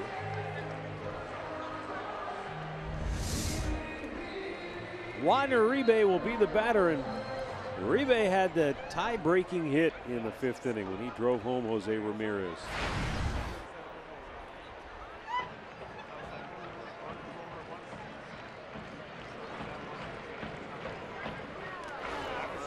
Another ball in the dirt. Darno blocks it cleanly.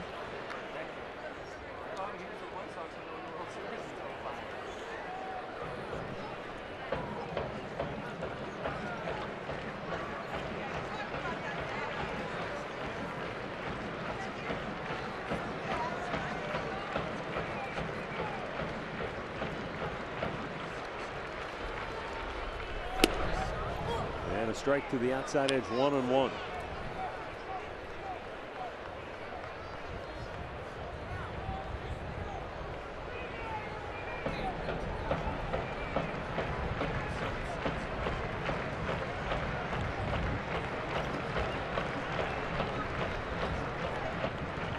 Matt Harvey deals, and Uribe pops it up out of play to the right. You know, Rick, this is one of those games where maybe because it's sort of an unusual start time, the fans get sort of used to 7 o'clock night games. On weekends, sometimes you get the 1 o'clock games, but these 4 o'clock starts are a little unusual.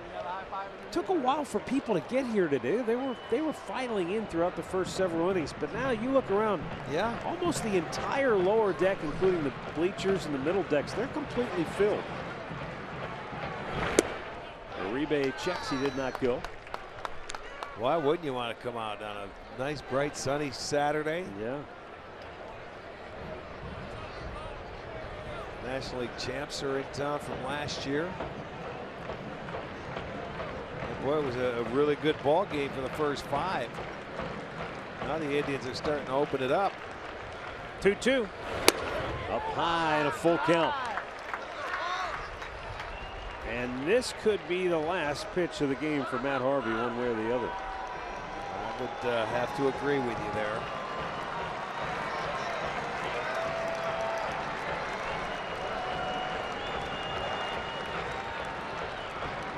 And the runners will be off with the 3-2 pitch. Oh, he just missed. It's ball 4, and they're loaded. Second walk of the inning, and that will be it for the Dark Knight. Terry Collins says good night as he'll go to the bullpen, as the Indians will send their 9th batter of the inning to the plate. And when Tyler Naquin digs in, he'll be facing Rafael Montero as Matt Harvey exits to the Mets dugout and eventually to the clubhouse. What a turnaround for the Tribe here in the 5th and now 6th innings as they lead it 5-1.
Are still available and include 8 different plans. You can buy a prorated 20-game plan and they'll get up to 12 games for free. Just visit Indians.com/season tickets and you can get more details. Rafael Montero, the new pitcher for New York. As you take a look at the numbers for this right-hander so far this year, well, this will be his first appearance. He was just called back from AAA. Yeah, they needed the help in the bullpen when they started to use their, their closer and some relievers 2 and 3 days in a row. They needed some extra help and they had to go to 8 men in the bullpen. Tyler Naquin with the bases loaded and 2 out in the inning. The 9th man to bat for the Indians, and he went after that first pitch. Aggressive cut, fouled it back.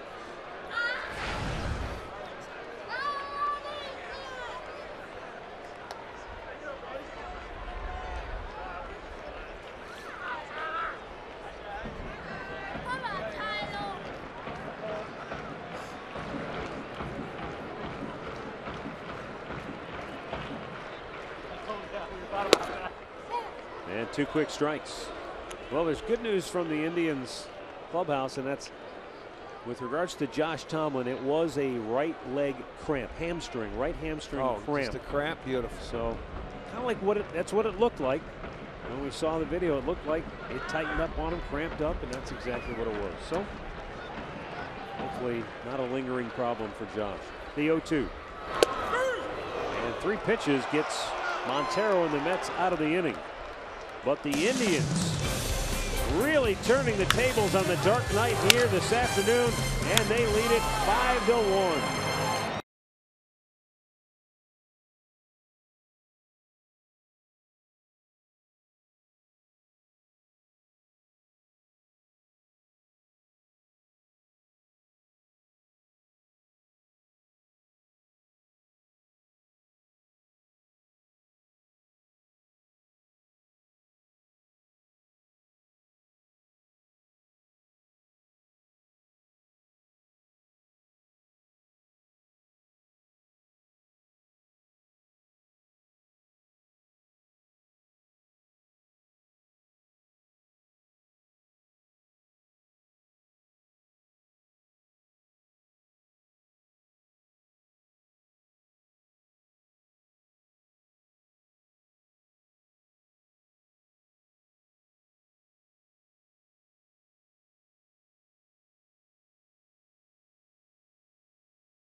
The Injury Lawyers at Elk & Elk, proud partner of the Cleveland Indians. Call 1-800-ELK-OHIO. And by Ford, built Ford tough.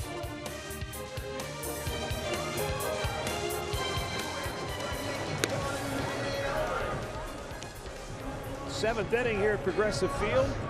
Indians with a 5-1 lead now. And Terry Francona with a number of changes. Will start with the new pitcher, Zach McAllister, making his 4th appearance on the year. He's got the 5, 6, and 7 hitters due up for New York. Defensively now, Jose Ramirez moves in to take over at third base from left field. Rajai Davis moves from right field over to left, and the new right fielder is Colin Cowgill.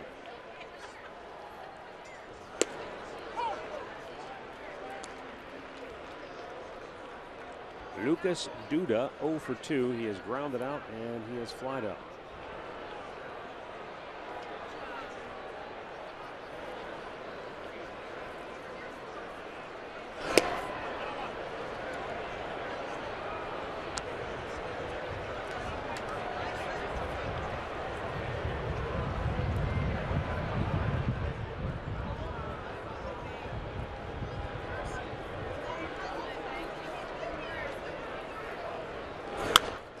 Play.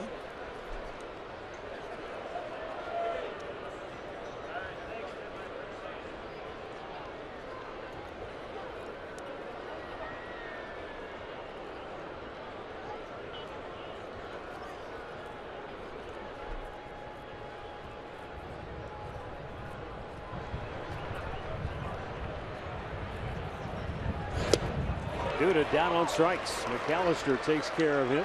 1 away. As promised earlier, it's Miller time, brought to you by Miller Lite. Defensively, the Indians have played well today. Let's take a look at some of the highlights. Francisco Lindor with a nice diving stop. Napoli with a backhander took a hit away. And off the wall, Jose Ramirez, his first career assist as an outfielder, threw out David Wright. And Jason Kipnis, another odd angled throw with that shift on. They had a nice play to retire Michael Conforto in the 6th inning.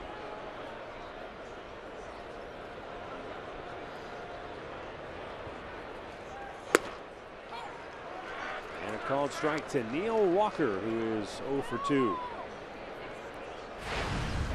Walker was the one robbed by Napoli in the second inning. That backhanded play he made at first base. Good off-speed pitch. Yeah, McAllister, he threw a couple of good breaking balls when we were down in Tampa to get a couple of outs. Boy, if he could throw that pitch, get me over, you know, just to throw him, prove the hitters he can throw that for a strike, he's going to be awfully tough. That high fastball, that thing looked like it was riding up. And Walker did well just to get a piece of it. We know his fastball's there. It's not short at all. He's got good velocity, but boy, you prove to those hitters you can throw the off-speed pitch for a strike, you're in business, because he's only coming in for an inning anyway. So he can air it out.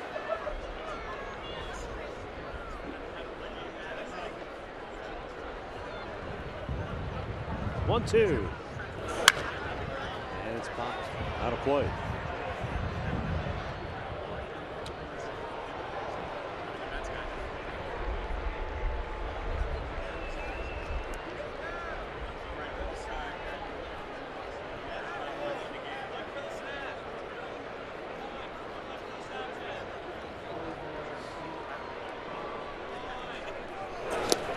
Down low.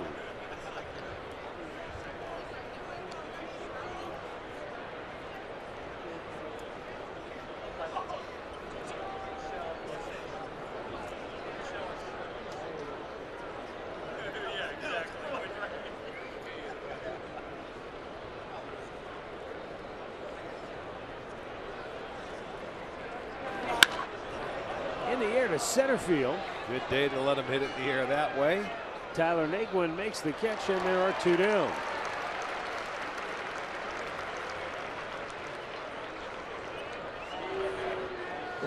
Stepping in, number 13.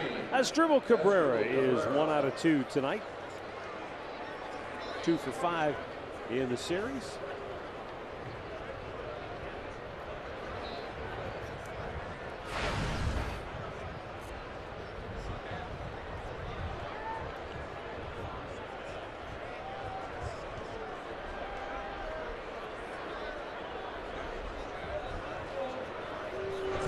Down low.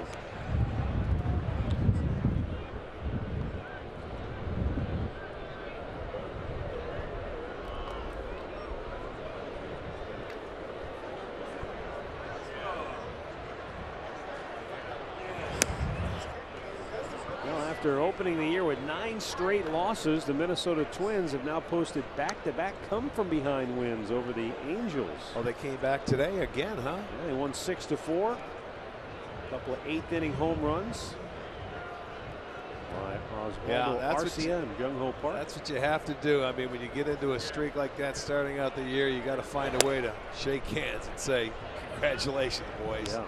You get that first one, it takes a lot of pressure off. Unfortunately, the Twins win came at the expense of one of our old buddies, Joe Smith. Oh, is that right? Yeah.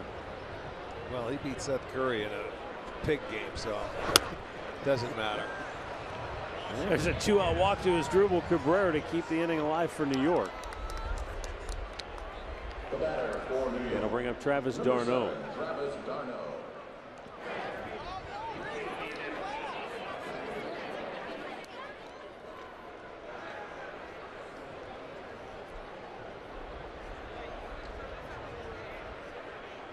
Cubs beat the Rockies today 6-2. Reds down the Cardinals 9-8. And the Mariners slip past the Yankees 3-2. McAllister pours a fastball over the outside corner.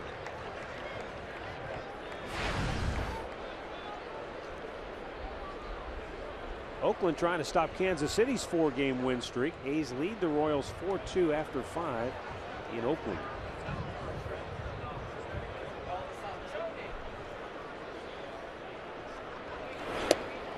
Boy, just missed. That's the one pitch that Dan Isanya really has not given pitchers on either side. The low strike has not been there. It wasn't there last night as well. You know, the pitch is down. We thought some looked nice. They right. just Dale weren't Scott consistent down there. Well, sometimes it travels when you get a group of umpires. Oh, that hit him. That is the last thing McAllister wants to do is give him base runners. No doubt. And he has the walk and now a hit batter. You're at the bottom part of that lineup. You want to be aggressive and go at them and make them hit their way on. Take a look. That ball keeps running in, and oh boy, that looked like it was right around the elbow. Ouch. It didn't take him. Those catchers are tough. That arm's got to feel like it's disconnected from his body. No right doubt. now. That cannot feel good. I thought maybe it was a breaking ball, but that looked like a straight heater. Well, he got underneath that heater, took off, and it just kept running in on him. So now you got the left-hander De Aza. But yeah, you don't want to give free base runners.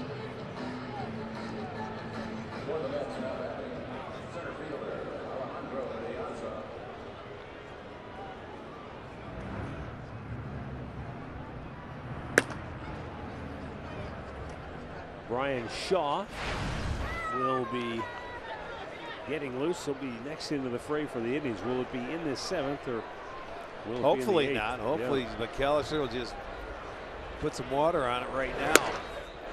Piazza cuts and misses.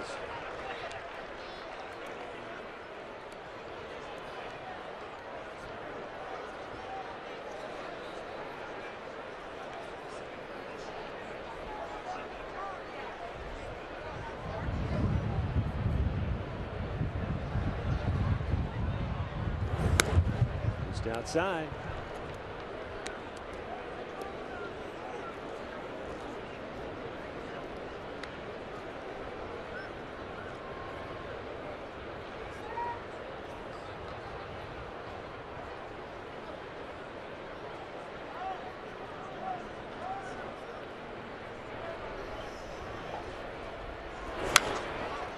That's fouled back into the crowd.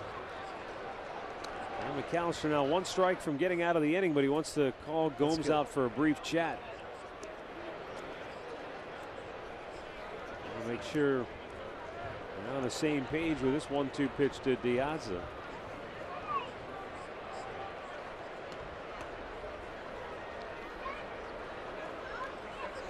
Same 2 teams. We'll wrap it up tomorrow afternoon at 1 o'clock. Boy, what a great sports day in downtown Cleveland it will be. Here's the 1-2.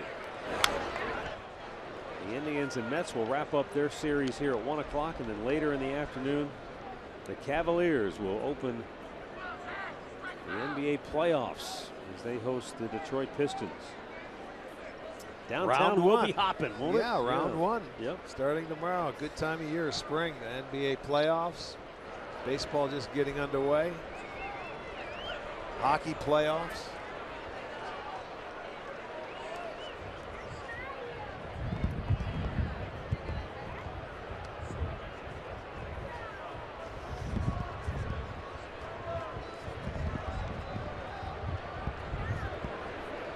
McAllister comes set. The 1-2 pitch. Just missed outside.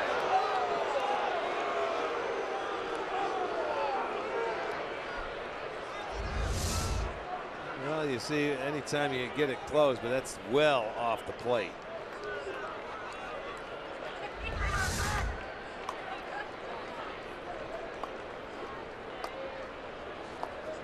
And the 2-2. To center field. Naquin back. He's there and makes the catch. The Mets strand a couple. Stretch time in Cleveland. The Indians on top 5-1.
You can stream them on your mobile device. Just go to the App Store, download the free Fox Sports Go app, log in and stream the Indians wherever you go.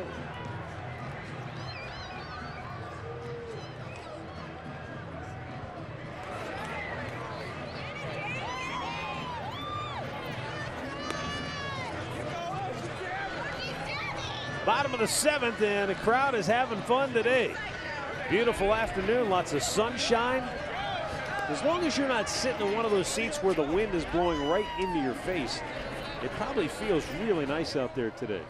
But if you're in the shade and you got that breeze blowing on you, not quite as warm. Well, no, it's not quite as warm, but it's a lot warmer than what we started with this year. You're not kidding.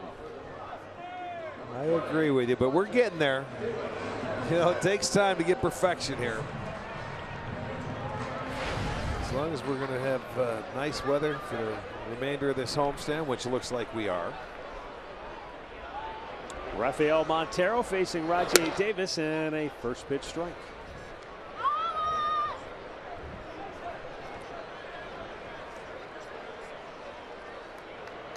New catcher behind the dish for New York. That ball bounces in. You know, Darno got nailed by that pitch from Zach McAllister, so either he's really smarting or they just want to get him out of there. He took a pretty good shot. In case they're planning on playing him tomorrow in the finale. There's a ball to right field. Granderson makes the catch, one away.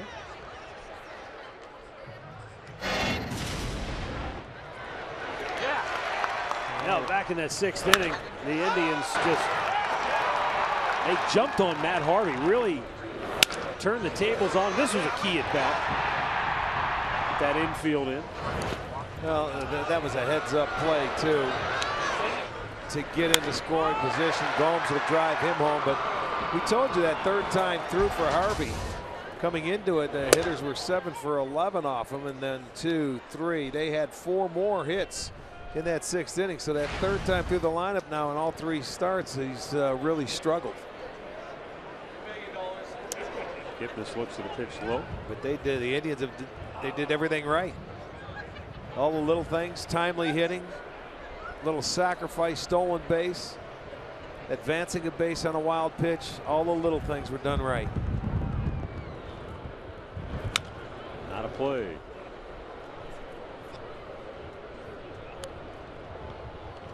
This after they didn't have a hit until the 5th inning with 2 outs.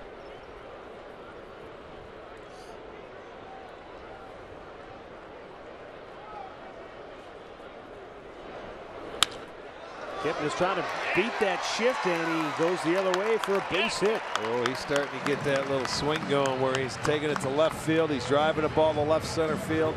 His last double, he went that way. Now comes a single. He stayed on the baseball. It was a pretty good pitch away. See where the catcher had to put that hand away. It looked like it might have been off the plate, but he stays on it. Boy, it drills it past Cabrera at shortstop. So Kipnis now with 2 hits again today. 5 in the series.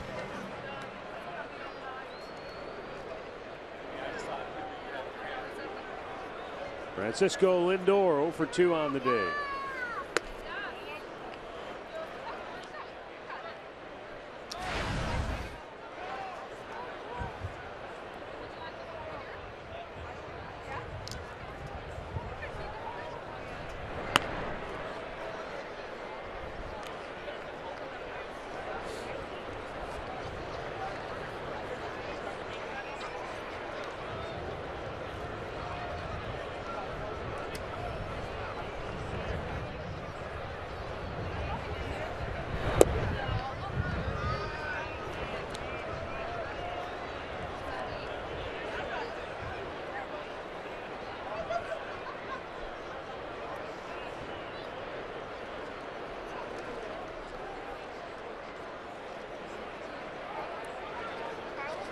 The 2-0 upstairs, 3 balls, no strikes.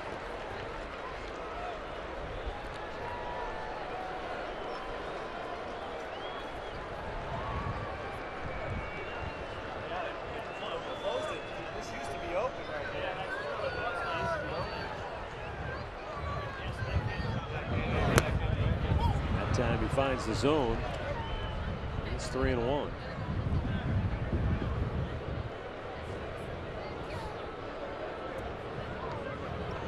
You could be aggressive and take off here on a 3-1 count.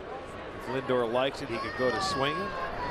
And if he doesn't, Kipnis has a chance to steal a base up 4 runs. Keep the pressure on.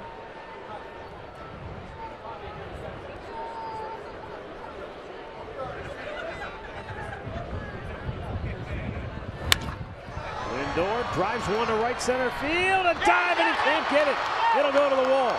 Kipnis around second on his way to third. Sarbaugh's going to wave him home. No throw to the plate. He scores standing. Francisco Lindor doubles to right center field, and the Indians are up 6-1. Now you get the count in your favor, and Lindor put a really nice swing on this ball and drives it to right center field. Granderson going to try and dive after it, misses it by about a foot. Once it gets by, Kipnis is going to score because he realized he just wanted to make sure he wasn't going to catch it. And when it gets to the wall, come on, Mike Sarbaugh says, keep right on running, baby. That is the 6th run for the Indians. Lindor gets his first hit, gets his 4th RBI. So now they are up to 6 runs. I know it's just a little thing, and it should be automatic. But I can't tell you how many times I'll look down at home plate and the on-deck hitter is not there for the guy coming home. But Mike Napoli was right there to tell Jason Kipnis, yeah, you're up, you don't have to slide. That's exactly where you should be if you're on deck, and you may have a play at the plate. The ball gets away. And down to third goes Francisco Lindor. You know, those are little things day in and day out, Matt, that you have to do. As he spikes this slider in front, Plawecki gets sort of deflects off him, goes towards the Indians dugout, and Lindor moves up, and the infield comes in now with 1 out. So again, now look where the second baseman is on this at bat with Napoli up there. Instead of being on the left side, right, he's on right where he's supposed to be. So they made a change. Last time up, Napoli was batting in a similar situation. They had 3 on the left side at the cut of the grass. That's something.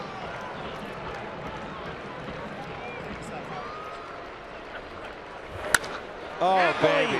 Bangs it into right field. Another RBI for the Indians cleanup man. That's really a great job. Now Napoli, he's loose now.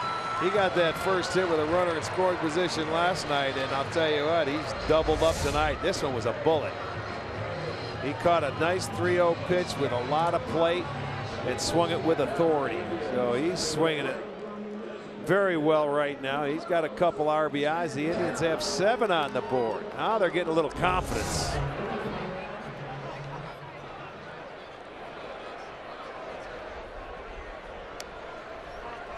Now Carlos Santana comes up. He's walked twice, and he has scored a run.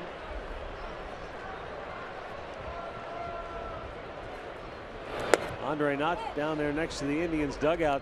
They're starting to feel it a little bit, aren't they? A little bit. You guys bring up confidence, but think of this. The Tribe had 67 total hits coming into today, 27 of them coming in the last 2 days.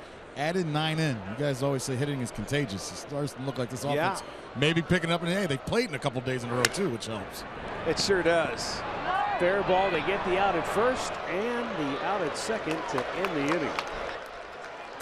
But a really nice couple of big insurance runs here in the 7th as the Indians open up a 6-run lead.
by authority of the Cleveland Indians and may not be reproduced or retransmitted in any form.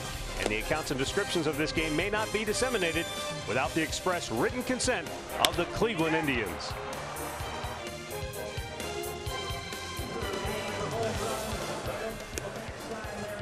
(7-1), the Indians lead it, and we go to the 8th inning. A new Indians pitcher, and it will be Brian Shaw.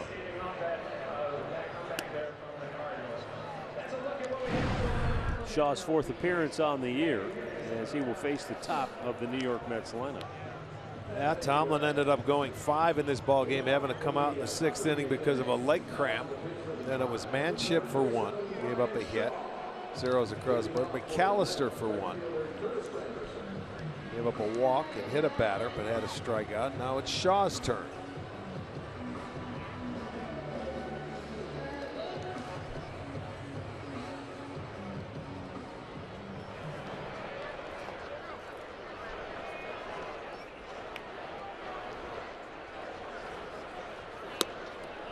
Pitch up high, ball 1.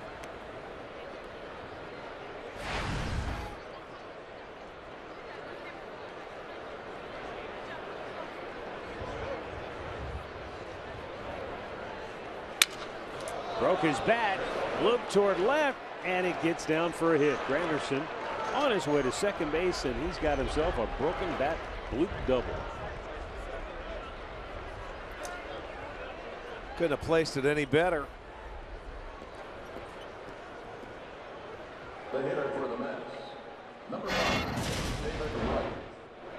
Well, Josh Tomlin came out, and it didn't take him long. He had a pretty good feel after not pitching in 17 days. He had 6 strikeouts on a day. He didn't walk anybody. That doesn't surprise us. But then he started to lock in with that good curveball, cut her away. He mixed his fastball up, and really, he threw the ball very well. Especially when you consider Granderson, the leadoff man, took him deep to lead the game off. He settled in nicely, and it was a wake-up call for him. So it was nice to see Josh out there with another good start. Well, remember, Josh Tomlin's the guy that when he was in the minor leagues, Rick, he was pitching in Kinston. He was an A-ball, and they had a situation where they needed a starter at AAA. They called him up from Kinston to go to AAA to make a spot start. He went 7 innings, gave up a couple of runs. Hey, kid, thanks for your effort. Right back to A-ball. Right. So he's been that guy that's done whatever, whenever. So even though it was a long layoff, he was the one guy just didn't think it was going to bother him. And even after the home run, you thought, oh, boy. But no, that was just a wake-up call. Aside. Yes, he certainly did. I mean, he couldn't wait, and you knew it as well as I did. He was chomping at the bit to get this started. Even though he had to wait, it wasn't his fault. It was the circumstances of the weather and just the way it's set up early in the year when you're the number 5 starter for any team. But he came in and he earned it last year, because when he came back to pitch for the Indians, it was after 2 years of rehabbing. Yeah. And he finally came back and felt healthy. He finally could twist off a curveball and bounce it. He could do just about anything.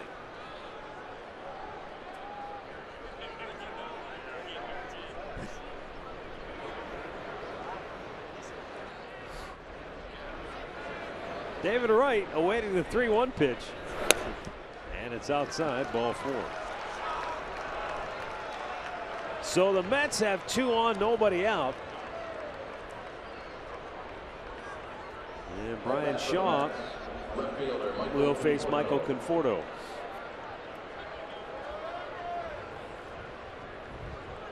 The other day when Brian Shaw pitched and had that kind of disastrous outing in Chicago, it's not like they were knocking balls off the fence, and he did give up the 1 home run, but the way the inning started was, base hit, little shot inside the bag at third, and then it just kind of got away from him. And you wonder, Rick, when a guy's had a bad outing like that, even a veteran who's been around, next time out, you're trying to, and then broken bat. Oh, now here's a guy's got a double on a broken bat, and you just wonder.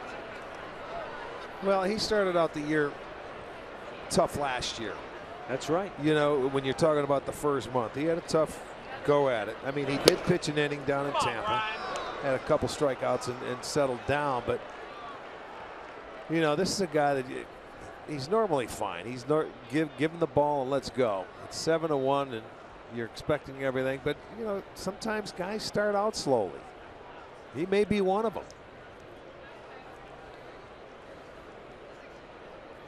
And that's one guy that's hoping he doesn't. He's not going to have any teeth left if he keeps going through that gum the way he's going through it here this afternoon. That's all part of a bullpen. You know, when they get locked in and everybody expects, okay, you come on, let's go. 1, 2, 3, 1, 2, 3. It doesn't work that way. You got to work at it. These hitters are going to make you work for it. All right, the leadoff broken bat, then he walks right. So now he's got to bear down. Get that double play ball.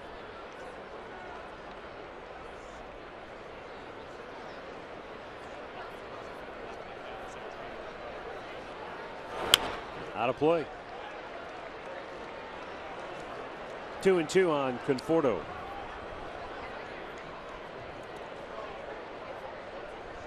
Well, it's a lot like we saw last night as far as the Indians go in the 9th inning. How it started snowballing and snowballing, and you bring in your closer and you give up a hit and you walk a guy and you get another hit. It just a lot of times it doesn't go the way you anticipate it's going to go. And they had to hang on, and it looked like they were going to cruise to victory up until the 9th. Wow, Tim Tuffle. I don't know if it was that close, but it was lying right at the Mets third base coach. And he stands, I noticed this last night, he stands very close to the line, the third base line when a left-handed hitter's up, so he can talk to that guy that's on second.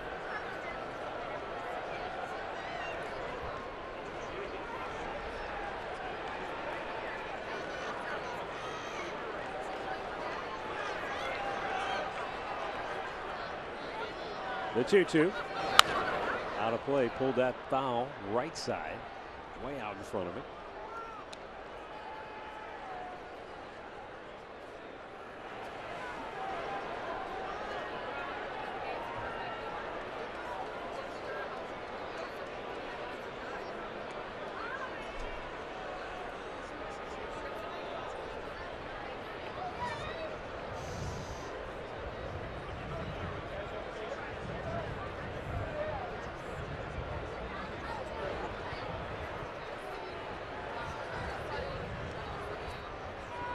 And the 2-2 is swung on and missed. Blew it right by him. First strikeout, first out of the 8th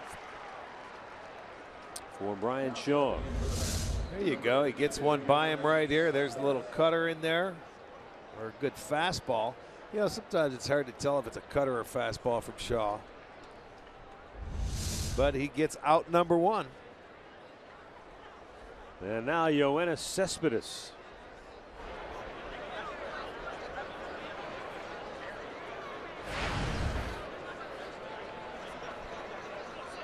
Cespedes still in that DH role after he threw himself into the stands on Wednesday going after a foul ball. Oh boy, that is high and deep and gone. Yoenis Cespedes with a 3-run homer, and the Mets aren't done yet. They close the gap to 7-4.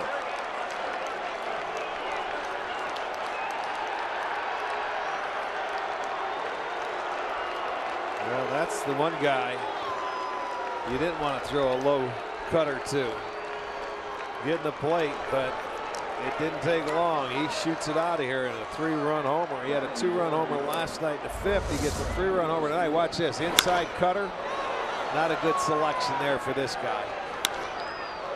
Because that ball gets out of here in a hurry. So it's now a 7-4 game with the 3 runs on the board here. And for Cespedes, his 3rd home run. Shaw giving up his 2nd homer of the year. Now this is a case where in the old days you would say the pitching coach is going out here to stall for a little time to let the bullpen get up and ready. Seconds. But now we have a 30-second clock, and that clock is already down to 5 seconds. So Mickey Callaway will have to exit right about now. As the umpire comes in and says break it up. Cody Allen getting loose in the Indians bullpen. He just now started to throw.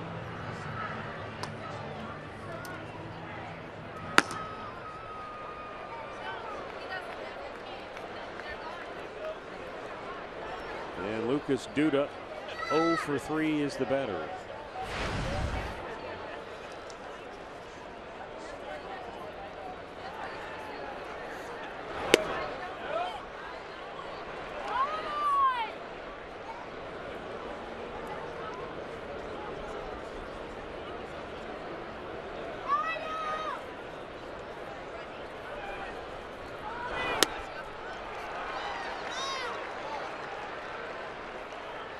Two quick strikes.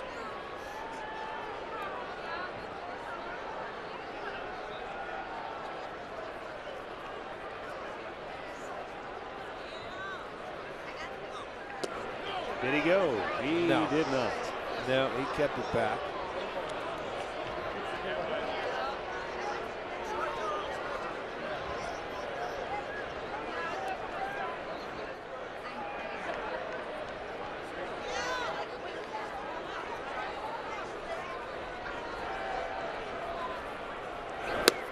It's off the plate.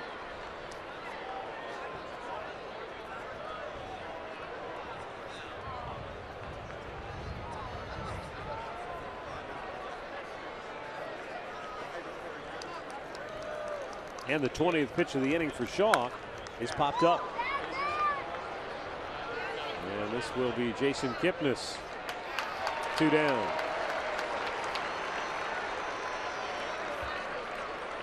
Up comes Neil Walker. And the second baseman 0 for 3 here today.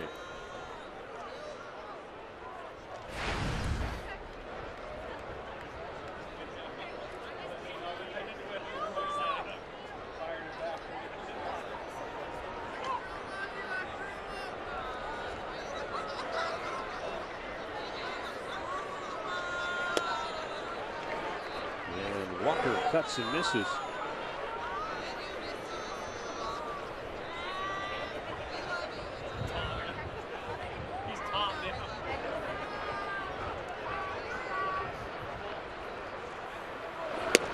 Just outside, 1-1. 20,165 the attendance here this afternoon. Just a delightful day. One more to follow between these two teams tomorrow. 1 o'clock start. We've got 3 different start times. We got a 7, 4. Tomorrow will be a 1. And then an off day Monday with a 6 o'clock game on Tuesday. That's right. Tuesday, Wednesday are 6 o'clock starts, and then a nooner on Thursday, and then it's getaway again. Walker wallops this baby deep right field, and goodbye. Second home run allowed by Shaw. Now it's a 4-run 8th for the Mets. They've hit 3 home runs here in the ball game. And now it's a 7-5 game, and that's going to be it for Shaw. Terry Francona is going to have to go to his closer, Cody Allen, for a 4-out save here this afternoon. Timeout here at Progressive Field, with the Indians clinging to a 7-5 lead.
12:30 Eastern, only on Fox. Or you can watch it live on Fox Sports Go.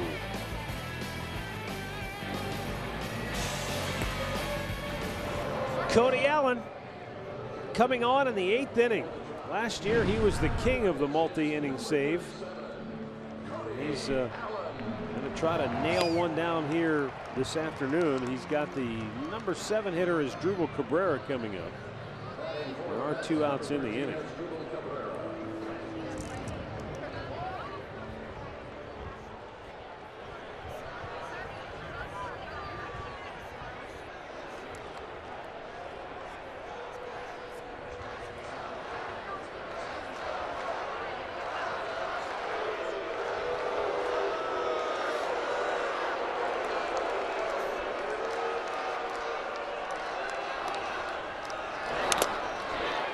Back.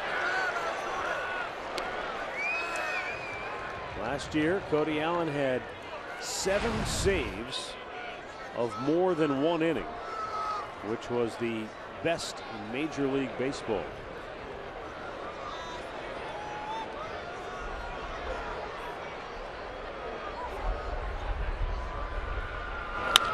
Line drive foul.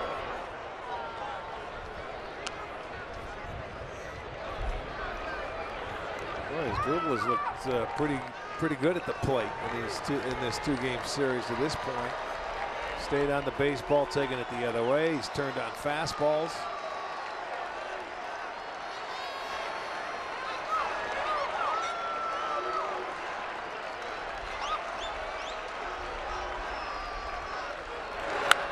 Rips that foul.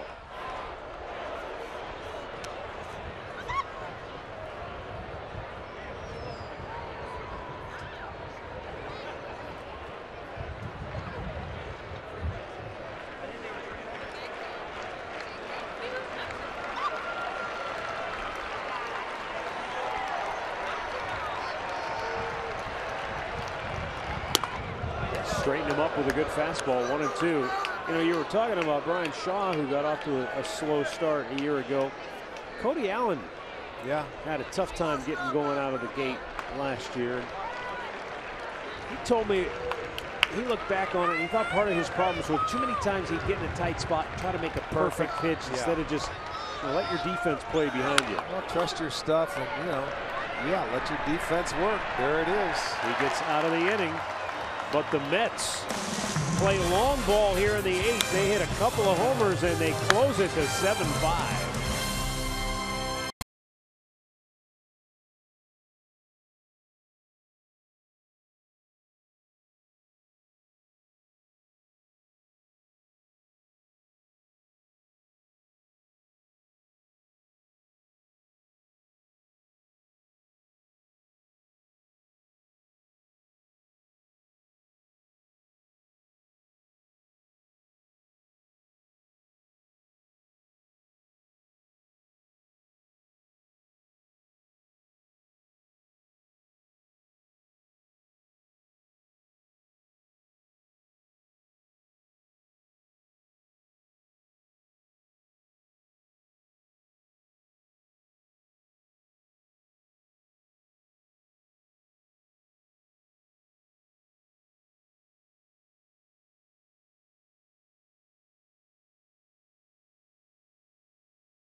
To the game brought to you by Mazda.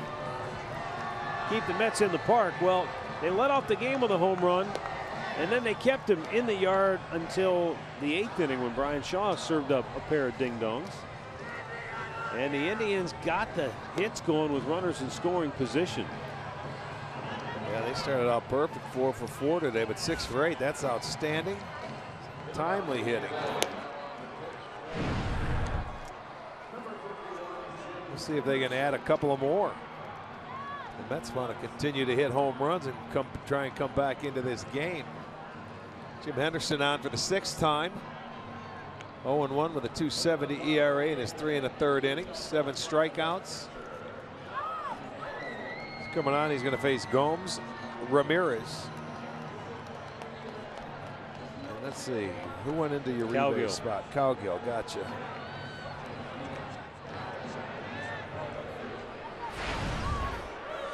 Boy, how big are those insurance runs they added in the 7th now? Well, you got to continue to add on in this game. That's why they're calling insurance runs.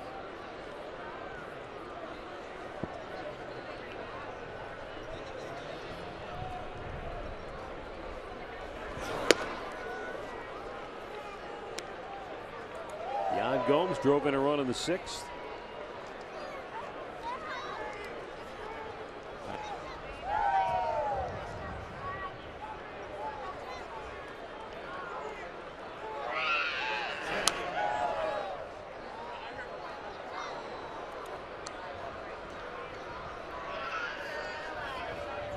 This guy got off to a great start this year.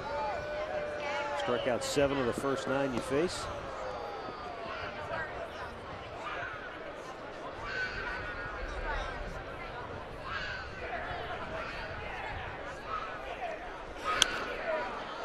Back out of play.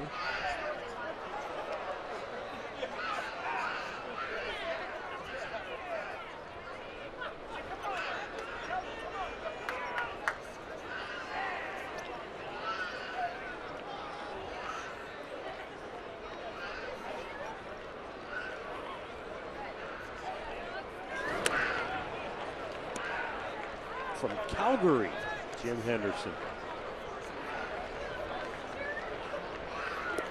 And unlike so many pitchers that have had the Tommy John surgery, he came back from shoulder surgery. That's even tougher. Yeah. I mean, he was kind of quickly becoming a top-notch guy for the Milwaukee Brewers. He pitched in 61 games back in 2013 at a 2.70 ERA at 28 saves.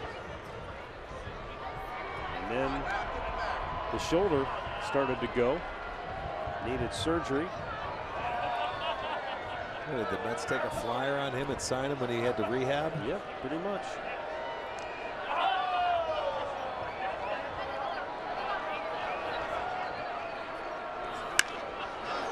Pop.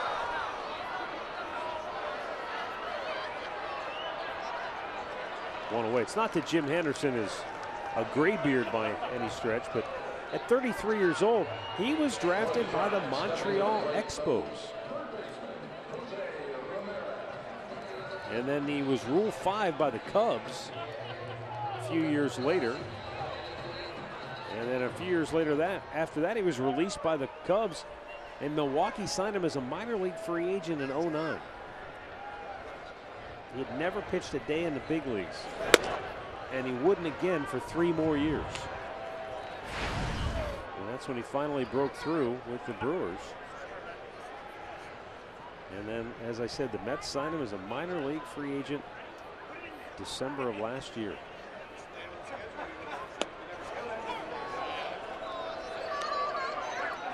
Actually, that was just this past December.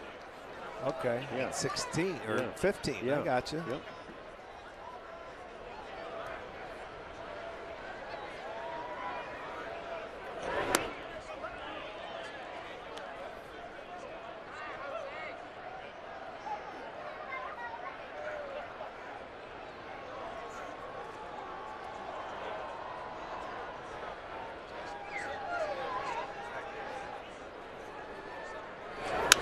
Out of play, left side.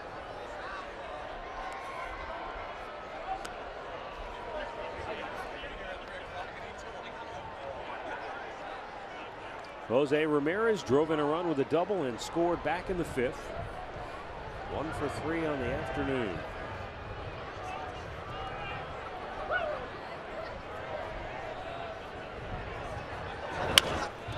Liner to short, caught by his dribble Cabrera, 2 away.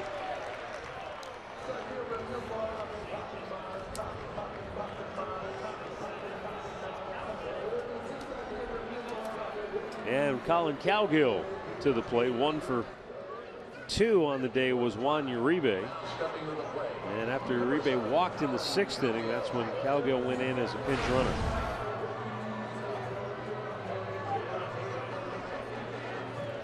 Well, that's what Terry's starting to do defensively when you start Ramirez in left field, or he gets a start out there. You have a lead going in. When Naquin was in the ball game, you keep him in and you got to take out Ramirez. But now today they moved Ramirez, instead of taking him out of the game, to third base and took Uribe out.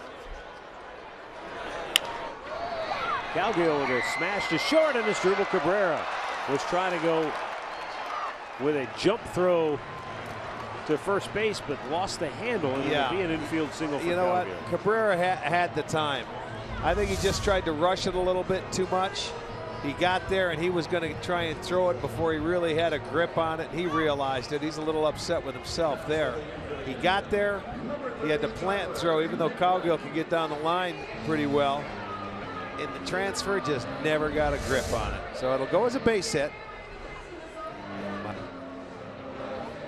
Tyler Naquin will come to the plate, 0 for 3 on the day.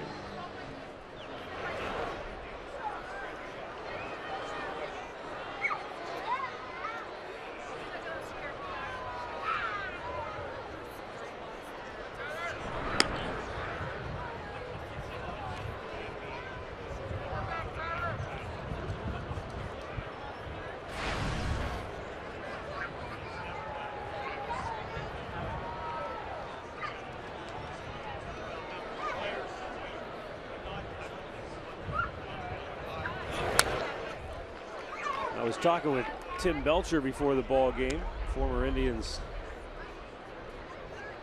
pitching coach and of course special assistant in the front office. He's filling in on the radio side today for Jim Rosenhaus. But Tyler Naquin was walking by and Belcher said, "Did you hurt that wall last night or did it hurt you?" Yeah. And I was really impressed by the way Naquin responded. He said, "Hey Belch, you know what?" He goes, "I'll run through that wall if I have to make a catch." And he didn't say it with any cockiness or arrogance. It was just just a real matter of fact. That's just the kind of player he wants to be. Man, if I have to run through the wall, then I'll run through the wall if I have to. He'll learn. And I'm going to tell you that. You learn to stay away from it. Because eventually, you know, you see him go in there pretty hard. You learn the ballparks when you get to the big leagues, and I know they have padding on the fences and everything, but you learn to shy away from them because you can't win that battle. Now you're going to be more valuable to your team out in the field, not on the disabled list. So you try and stay away from the walls, but I know the mentality that he's thinking. Naquin smokes it into right field. Cowgill off to the races, and he'll stop at third. The Indians at the corners with 2 down now. Well, he got a pitch to his liking. He gets his first hit of the afternoon. He just dropped the barrel head of that bat down on the baseball down in it. Typical left-hander. And I mean hit a BB. Gets it past Walker at second base. So a pair of 2-out singles now for the Tribe. That gives them 11 knocks on the day. Double digits again. They had 14 last night. 11 this afternoon. And why not? You got 2 outs, try and add on. Increase that 7-5 lead. Your comment about Naquin reminds me of something Terry Collins said, though, just the other day about Yoenis Cespedes, who tried to jump into the stands and catch a foul ball. Wow, that's a close shave right there. Yes, it is. Davis did well to get out of the way. That was up and in. Boy, was it ever. I mean, that's, yeah. Guess it wasn't as, I thought it was closer to his face. Almost unbuttoned his shirt jersey. When you're diving into it, it is very close. Anyway, Terry Collins said he talked to Yoenis Cespedes and told him, hey, you know I love the effort, but we need you on the field. Right. They can't have you diving into the stands for a foul ball. Yeah. And checked his swing. That's going to stay fair. And he gets the tag on him to end the inning. Couple of hits, couple stranded. We go to the ninth. Indians leading it 7-5.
Seven to 5, the Tribe have the lead. Jensen, this one a lot closer than we thought that we would have it here in the ninth.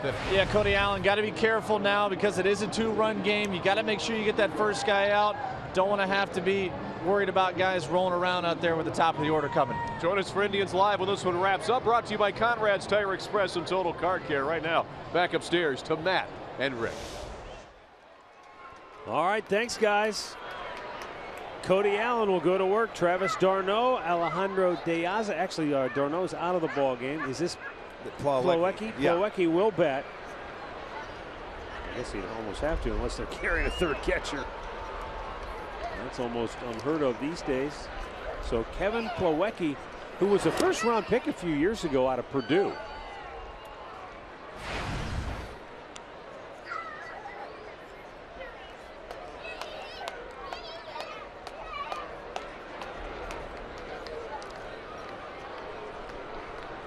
Plawecki, De Aza, and Granderson in the ninth for New York.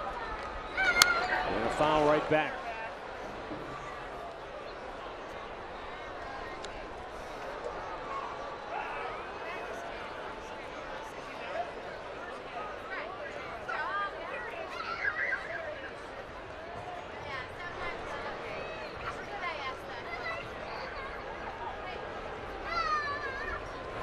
Oh, nice, great breaking ball dropped in for a strike. Nice hook right there.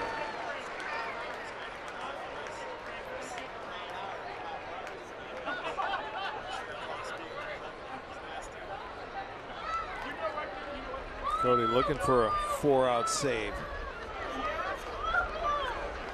A little bit low. Did he have 6 or 7 of those last year? 7. Yeah, 7 of them last year, right. But best in the majors? Yes, indeed. By the way, Travis d'Arnaud, a left elbow contusion. The x-rays were negative, so that's good news for the Mets. Oh, baby. That was too close to take, and I'm really surprised he didn't bring him up here. Man. Well, it's awfully close. Well, you got to go at him now, make him hit his way on. That's low, and he walks the leadoff man.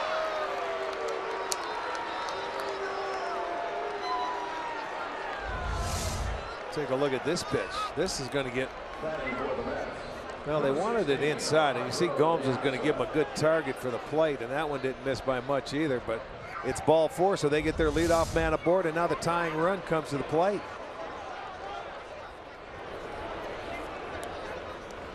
Alejandro De Aza 0 for 3 today.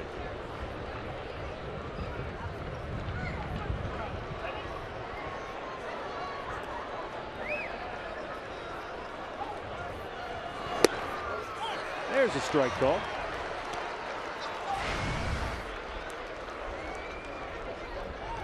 De Aza has seen 12 pitches today, 10 of them strikes.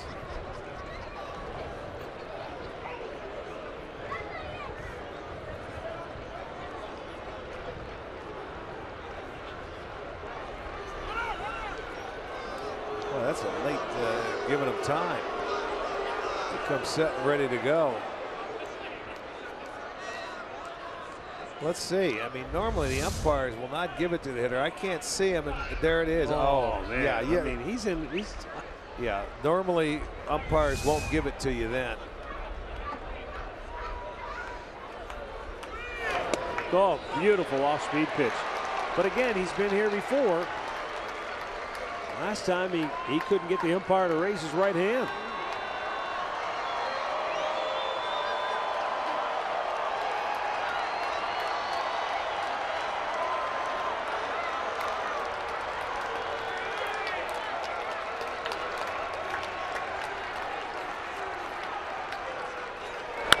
Popped him up.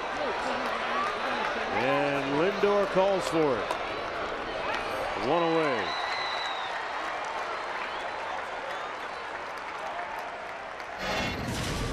Let's look at the sequence here. You're going to get a fastball for a strike. He wasn't going to mess around. Now you're going to see the curveball and a dandy come right back with a high fastball. Took him off the fastball with a breaking ball, popped him up with the fastball, and he gets the first out. Now Curtis Granderson led off the game with a home run. Yes, Chased he did. it down and in. Granderson had 4 hits in his first 36 at-bats. He's got 2 hits in the ball game today. See, normally Granderson not a guy that gets aggressive early because he doesn't swing at the first pitch, but he had him cheating right there, thinking maybe I got to get after that fastball and try and tie this game. Couldn't hold up, and now he's down in the count.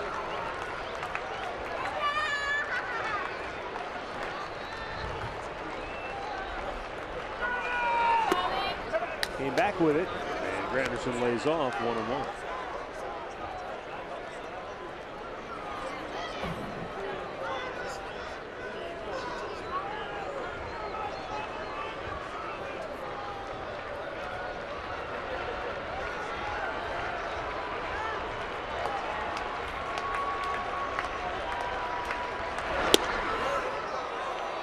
Ball down and just a bit in.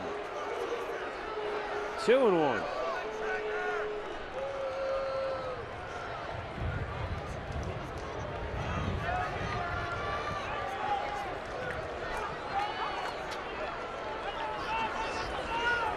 Cody Allen uncorks a 2-1 pitch. Yeah, and that's a called strike to even the count at 92 miles an hour.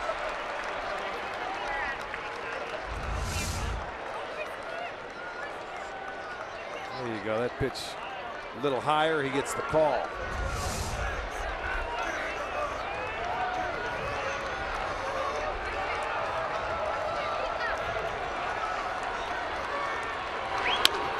Hits it into the teeth of the shift. Kipnis goes to second. They get the force there with Jose Ramirez taking the throw.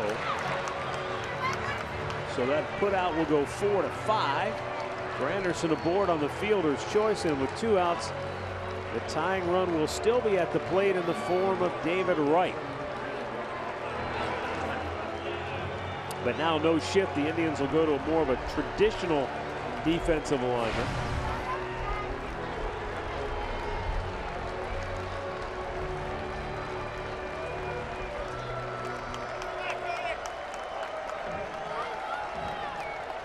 This crowd of better than 20,000 up on its feet.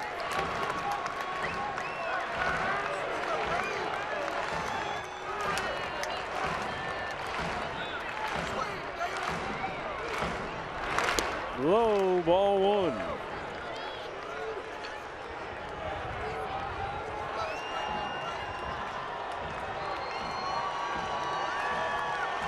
David Wright, 1 out of 3, walked and scored in the 8th.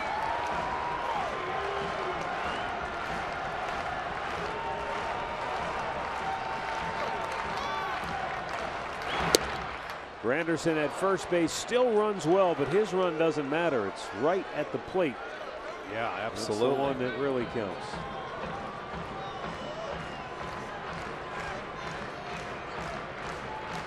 Yeah, playing deep in the outfield, you got to keep that runner off second base.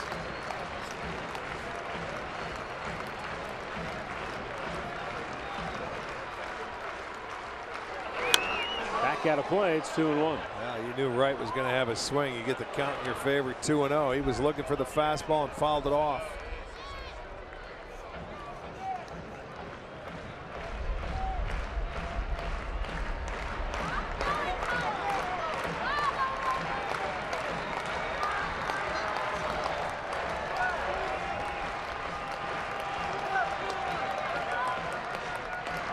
Cody Allen's 2-1 pitch.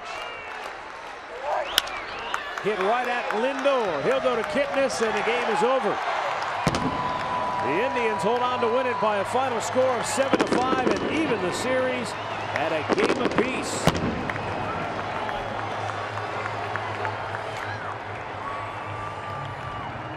Winning pitcher is Josh Tomlin, who wins his first start of the year, even though it was just a 5-inning affair. He had to leave due to a right cramp in his hamstring. Cody Allen notches the save, and that gives him 3 already on the year. Losing pitcher is Matt Harvey. He is now 0-3 to start the year. With the win, the Indians go to 5-4. New York falls to 4-6. Time now for our Pat O'Brien play of the game as we go to the 7th inning. Yeah, Lindor, he's going to get it going. It's that double, drives in Jason Kipnis. An RBI double, and then Mike Napoli's going to add on with a nice job of getting him in. His second straight hit with a runner in scoring position, a couple of add-on runs in that 7th inning, and that's the difference in the ball game. So a nice job offensively. Actually, all around, I think, by the Indians offense. They came back, didn't have a hit until 2 outs in the 5th inning, and then after that, they were able to put 7 on the board. So a really good afternoon for that. Yeah, it was like a tale of 2 games. Yes, it was. And I mean, they did all the little things right. They took the extra base when they had to. They sacrificed. They got some key hits with runners in scoring position. So it was a good game for them. Really, it was on its way to being a blowout win until Brian Shaw had some trouble there in the 8th inning. But the Indians able to slam the door and win it 7-5. We'll be back with some final thoughts from Progressive Field right after this.